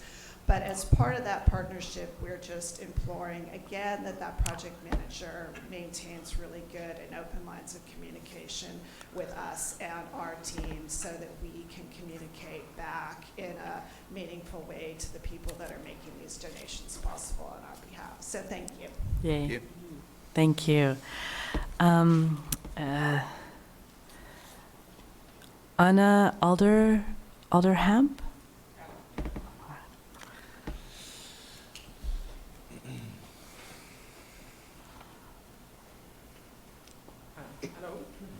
Hello, my name is Anna Alderkamp, and I got my notes. I didn't realize I should probably go on with item 2C, but now I got to hear your hard work as well, so I appreciate it. I am here to share my thoughts on the future of Hatch, and specifically the priorities for the new principal. During the PTO meeting, a lot of parents shared their support for Ms. Paige Richards. The teachers wrote a nearly unanimous support letter for her, as did the Blue Team. I have been in higher education for over 20 years in different institutions in different countries, and I have never seen this level of support for a site administrator. In my view, this immense wave of support shows three things. First, Ms. Paige Richard and Ms. Brooke O'Brien have earned the support and trust by doing an amazing job over the past 3 months, during which they have been in their positions. I have been in contact with them when my kids got into trouble, and they are both level-headed and kind. We are now working closely together to run Ocean Weeks, and they are always responsive, positive, and get things done. Just yesterday, 2 researchers from Stanford's Hopkins Marine Institute visited Hatch to talk to all the students about great white sharks. Paige saved our assembly because the projector had some hiccups and the district tech couldn't work it out. So with minutes to go, Paige offered her laptop, and over 300 students that were already in the room got to learn about great white sharks. She then was actively involved to keep the enthusiasm of the kids under control so the presentation could go ahead. She knows the kids, knows most of them by name, and she knows where she needs to help the teachers to manage some extra weekly kids. I hope the board can appreciate that this hands-on support makes or breaks an enrichment activity that has taken months to prepare. Moreover, the enthusiasm and can-do attitude of Paige and Brooke shine through in teachers, volunteers, parents, and students. It has truly turned the vibe in Hatch around positively, which is an amazing achievement in such a short time. Secondly, the Hatch community is traumatized by the turnover of admins and losses of beloved teachers. Since 30 seconds. COVID, we have had a turnover of principals and teachers. And this has been so damaging to the rebuilding of a supportive Hatch community after COVID and the recovery of lost learning. Our son thrived under two amazing teachers, Ms. Foster and Ms. Luisa Hernandez, and we built a great connection. But our daughter will have to start over because they both left the district. Moreover, we've all interacted with principals and assistant principals who did dumb things that damaged Time is up. I'm really sorry, I really worked hard on this. Personally, we had a very negative experience with Principal Cabrillo, who put up extra barriers for our son to enter the Spanish immersion program, rather than removing the barriers. Our son cleared the barriers, entered the program halfway first grade, and has been I'm sorry, many people need to talk as well. Can you email us? Can I please have 1 more minute to finish it? It's really not fair to all of the other speakers. Thank you so much. Please email us. We'd love to hear the rest of your comments. Thank you. Ruby Salazar.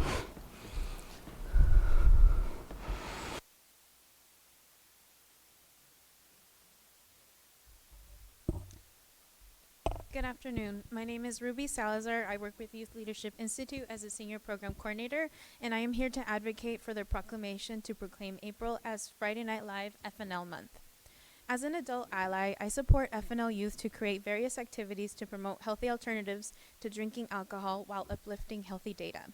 Youth will continue highlighting data from the California Healthy Kids Survey for their Positive Social Norms campaign this year. Youth have also created a public service announcement to share what youth could do if offered alcohol, and were able to showcase it at the Teens Tackle Tobacco Conference at UC Berkeley during a workshop that was led and created by our FNL CYC youth leaders. Youth have planned their FNL Month activities, and every week this year, there will be a new activity in April to highlight youth's efforts during the Half Moon Bay High School students' lunchtime. Activities like the FNL Mini Brunch, Impairment Maze, and Casey's Pledge help spread awareness of the dangers of underage drinking while youth engage in fun activities. Adopting this proclamation allows for more youth to learn about Friday Night Live and who Friday Night Live is. FNL has helped youth in our programs develop skills, build relationships with adult allies, have a safe space, and build community with their peers. Youth in our FNL programs also have reported a 100% increase in school connectedness since being in our program. As one youth in our programs has shared in our Friday Night Live Youth Development Survey that's given to youth every single year, being a part of FNL is important to me because it allows me to have new experiences, meet new people, make meaningful memories, develop new skills, and go outside of my comfort zone. Please help us in proclaiming April as FNL Month this year so we can continue expanding programs so that one day our Playworks student leaders and many youth leaders to come can join these efforts too. Thank you for your time. Thank you. Anne Maury, thank you.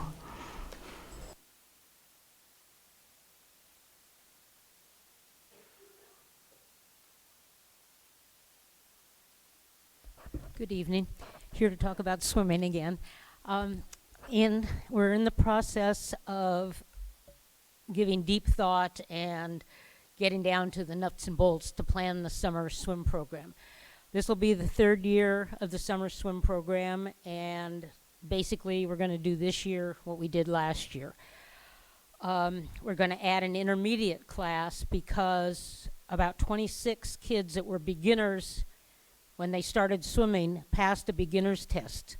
And the beginner's test is to swim on the front all the way the length of the pool, 25 yards, and to swim on their back. And we had a couple high school kids that had never been in a swimming pool, and we had 9-year-olds pass that test. And they came in with nothing. So they worked really hard, and they were very excited. We gave out ribbons, and they were very excited in passing. So we've added an intermediate class. And then last fall, which that program didn't happen, it was focused for adults. We had really a good response. So we're going to add a teen and adult class because the teens, they don't want to be in there with a 6-year-old. So anyhow, I just wanted to say to the board, I hope the program has your enthusiastic support. I hope the same can be said for the people that work in the district office, their enthusiastic support, because swimming is a lifetime skill. And, our job is to care about kids, adults, teens, and everybody's got to know how to swim. So last year it was free, and the main problem, 2 problems. One, we didn't have a budget, of course, and second, people signed up and never came. So sometimes the classes were a third empty because they just didn't come. So we would like to charge a minimum fee of $50 for 8 lessons, Monday through Thursday for 2 weeks. That comes out $6.25 per lesson, and that's a good deal. So it all depends, and I'll meet with the superintendent, and we met once before, but we didn't talk about money. And I'm hoping the district their fees will allow us to offer a low-cost swimming program, because the need is great. And the parents last year and the kids themselves were so appreciative of this program. So I'm working with the Boys and Girls Club. They're going to have our swimming program part of their program. We're hoping that there's money for families that just can't afford the $50. We're hoping we can work that out. Working 20 with seconds. trying to get the people up from Pescadero up here this summer. The sheriffs have offered to lend us their vans, so I don't know if that's a good way to get kids to swimming lessons, but it's one way to get them to swimming lessons. So I'd just like to say we need your support, and I hope the fees the district asks for Time is up. are reasonable. Thank you. Thank you, Anne. All right, is it item 4B? What is So that? we have some written comments. Oh, okay. So There were 5 or 6 in support of the Friday Night Light resolution proclamation. Yeah, okay, that goes. Do I read them, or we'll just? we can. Yeah, we always post them Okay. on the minutes, All right. but it will be up to you if you want to read it or not. Okay. And there's also another one. Yes. There's another one. The Hatch administration. Okay, and that will also be posted on our minutes as well. So all the comments will be going on the minutes. All right. Thank you for that clarification. Item 4B, employee organizations reports. CRCUTA representative, thank you.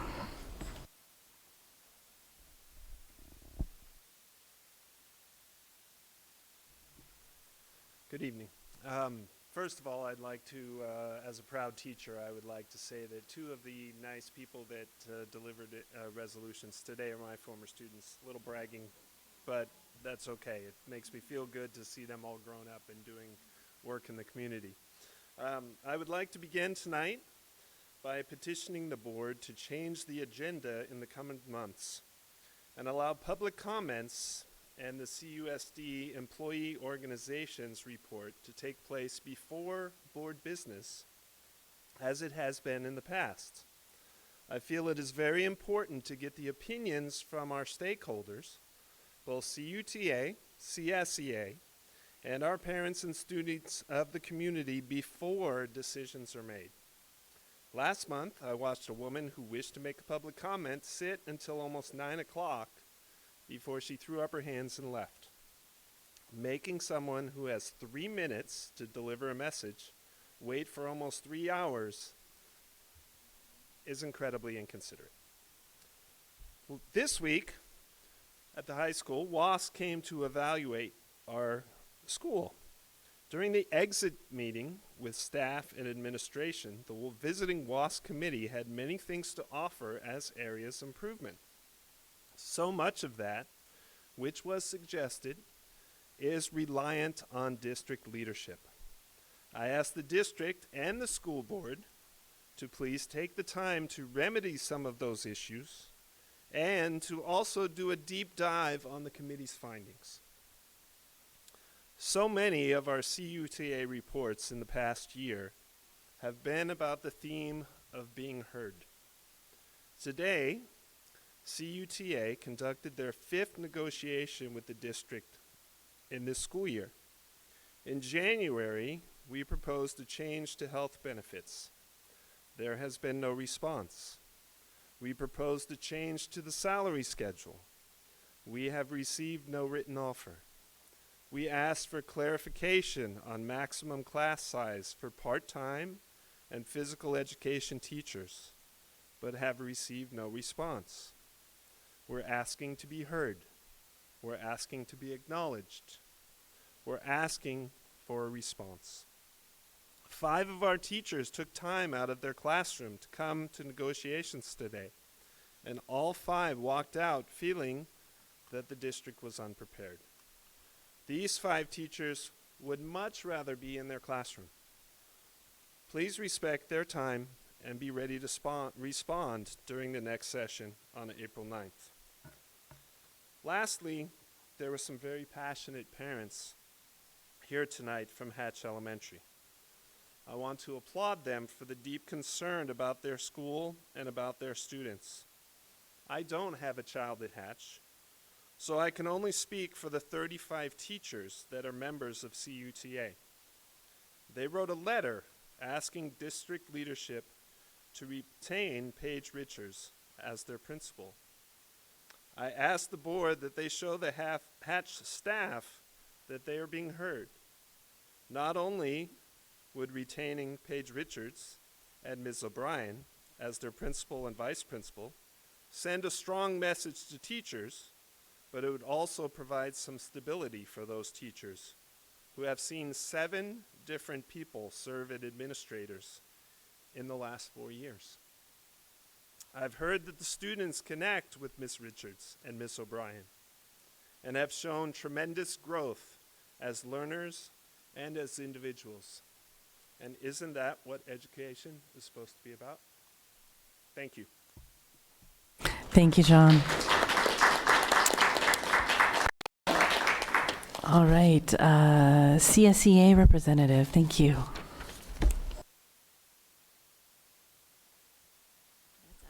That's a hard speech to follow. Can you hear me? I think you guys all know me. I'm Lisa Schick. I'm the CSEA secretary for this year, and we have a very short message. Yesterday, we voted on the memorandum of understanding approving CUSD to hire a third-party moving company to assist with the classroom relocations at Fairlawn View and El Granada, since it's such a tight time frame and due to that ongoing construction. And we also look forward to starting negotiations. We have several items that we would like to start negotiating with the district. So we're looking at starting and completing before the end of the school year. Thank you and have a wonderful evening. Thank you.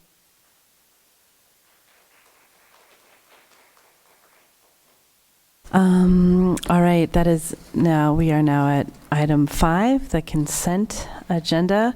Okay, we will now consider the consent agenda. The items on the consent agenda are of a routine nature and will be approved together unless a board member requests the removal of an item for an individual discussion. Do I have a motion to approve the item? So moved. A second? Second. Thank you. All right. We do roll call for consent agenda. Carmen? Aye. Lisette? Aye. Pete? Aye. Brianna? Aye. Mary Beth? Aye. Passes 5-0.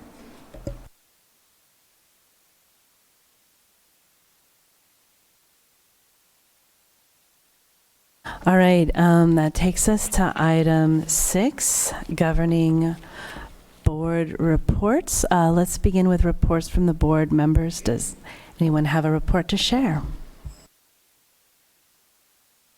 I can go.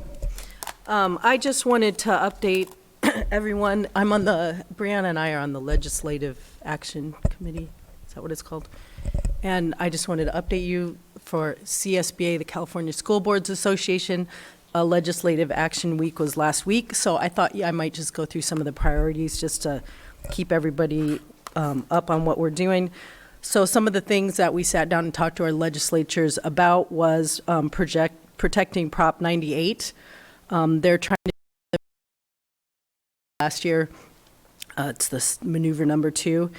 So there's the states proposing to withhold $1.6 billion in Prop 98 funding, and it basically what it does is it undermines that Prop 98 guarantee. And if it got adopted, it would set like a worrisome precedent that it could be manipulated whenever the state's kind of in financial straits. So that was one of the things we talked to them about. It just sets a bad precedence, and it's actually unclear whether this meets state constitutional requirements. And it undermines the principle that guarantee should be the floor and not the ceiling for public education in our state. So that's Prop 98, so we talked to them about that. We also talked to them about fully funding the COLA, 2.43%. There was also talk about AB 218, which is the revival of the statute of limitations for childhood sexual assault and molestation. And part of the problem is that some LEAs, local education authorities, are getting hammered with these lawsuits from, 30 years ago, and they're going bankrupt basically, so they're looking for, we asked for some kind of additional support and solutions, such as creating a victims compensation fund or something like that. So basically, we talked to them about, think about what is going to happen and, what we're going to do if we start seeing more go bankrupt.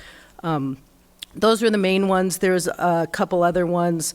CSBA is in support of, there's a workforce housing legislative package. That's part of that, that we're in support of, CSBA is.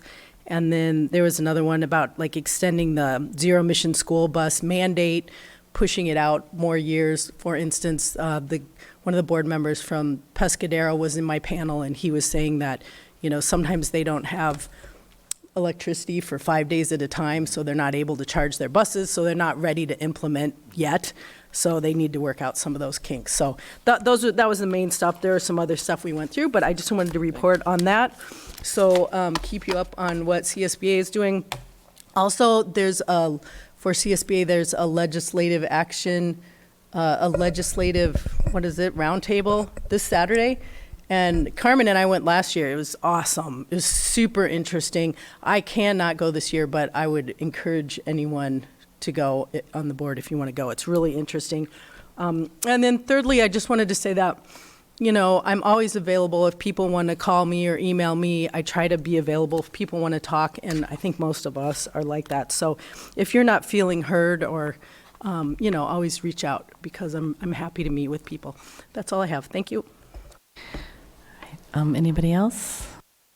I will, so I'm part of like a few committees, and now I should ask the committee leads, I probably should be relaying what we discussed.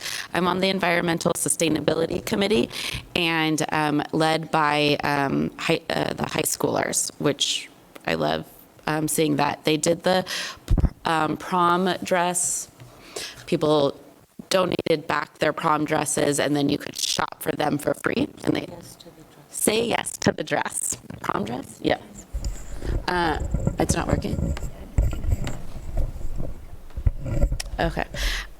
Sorry. So say yes to the prom dress, and that was very successful. So they're looking at doing another one. Now I forget why, though, after prom. I'll get back on that. As a group, at all sites, how we can be better with utensils, whether it's reusable utensils or compostable utensils. So that has been an ongoing discussion. And then input on our construction with the new bond, to have the sustainability committee involved in that, as was discussed before. And this committee is involved with principals and teachers, students, staff, and board board members. And then I also joined the Labor Management Initiative that Bianca started at our district. And so that is comprised of CUTA members, CSCA, district management, principals, and Mary Beth and I. It's, yes, getting everyone together and getting on the same page just with ideas and how to move forward. And I really liked being involved in that and look forward to our growth there. On a personal note, COSIDE Gives is coming. I'm going to shout it out this month and next month.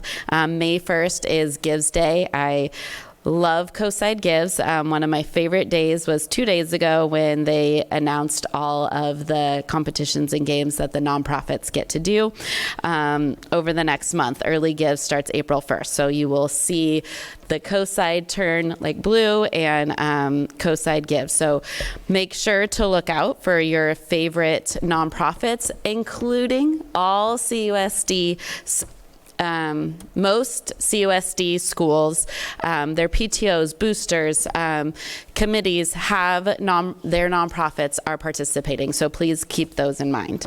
And then lastly, I have read everyone's email that has been sent to me. Some are directed to me and then I will respond. If it's directed to someone else, I am reading it. I'm still learning the responding to things or whatnot. But if you want me to respond to you, please direct it to me so I know that. If you direct it to someone else, I just think you want me to read it. And I know, like, I see Jill and I was like, oh, I have an email to reply for her. I want everyone to feel heard. That is why I joined the school board, literally. So if you're not feeling heard by me and there's something I can do, please let me know. Outside my one, and I know you've heard this before, but like our one personnel is the superintendent. And outside of that, I will listen. I am passionate about my kids and all of the students and our staff. Again, that's why I'm sitting here now. So please let me know if I can be of assistance within the parameters that I'm legally allowed to be. Thank you.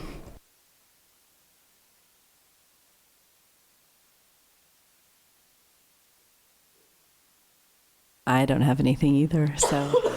Pete? I just want to use my time tonight to talk about three quick things.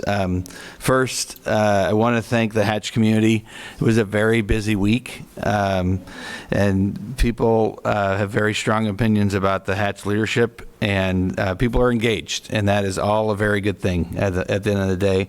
And I just want to thank everybody for engaging, for taking the time to attend these meetings, to meet with me, especially the people that are in facilitation roles, so the people that are organizing these meetings and talking to different people across the community. Thank you. This week also drove home something else for me, that while it was a busy week for me, it was also a busy week for my wife. And I thought we could all probably relate to that it's not just us that are serving in these roles, it's our families as well. And my wife has a full-time job. It's very demanding. And this week she was basically taking care of the kids all by herself. And so I just want to shout out to all of our families who support our work. And in particular, if you see my wife, Katie, this week, pat her on the back.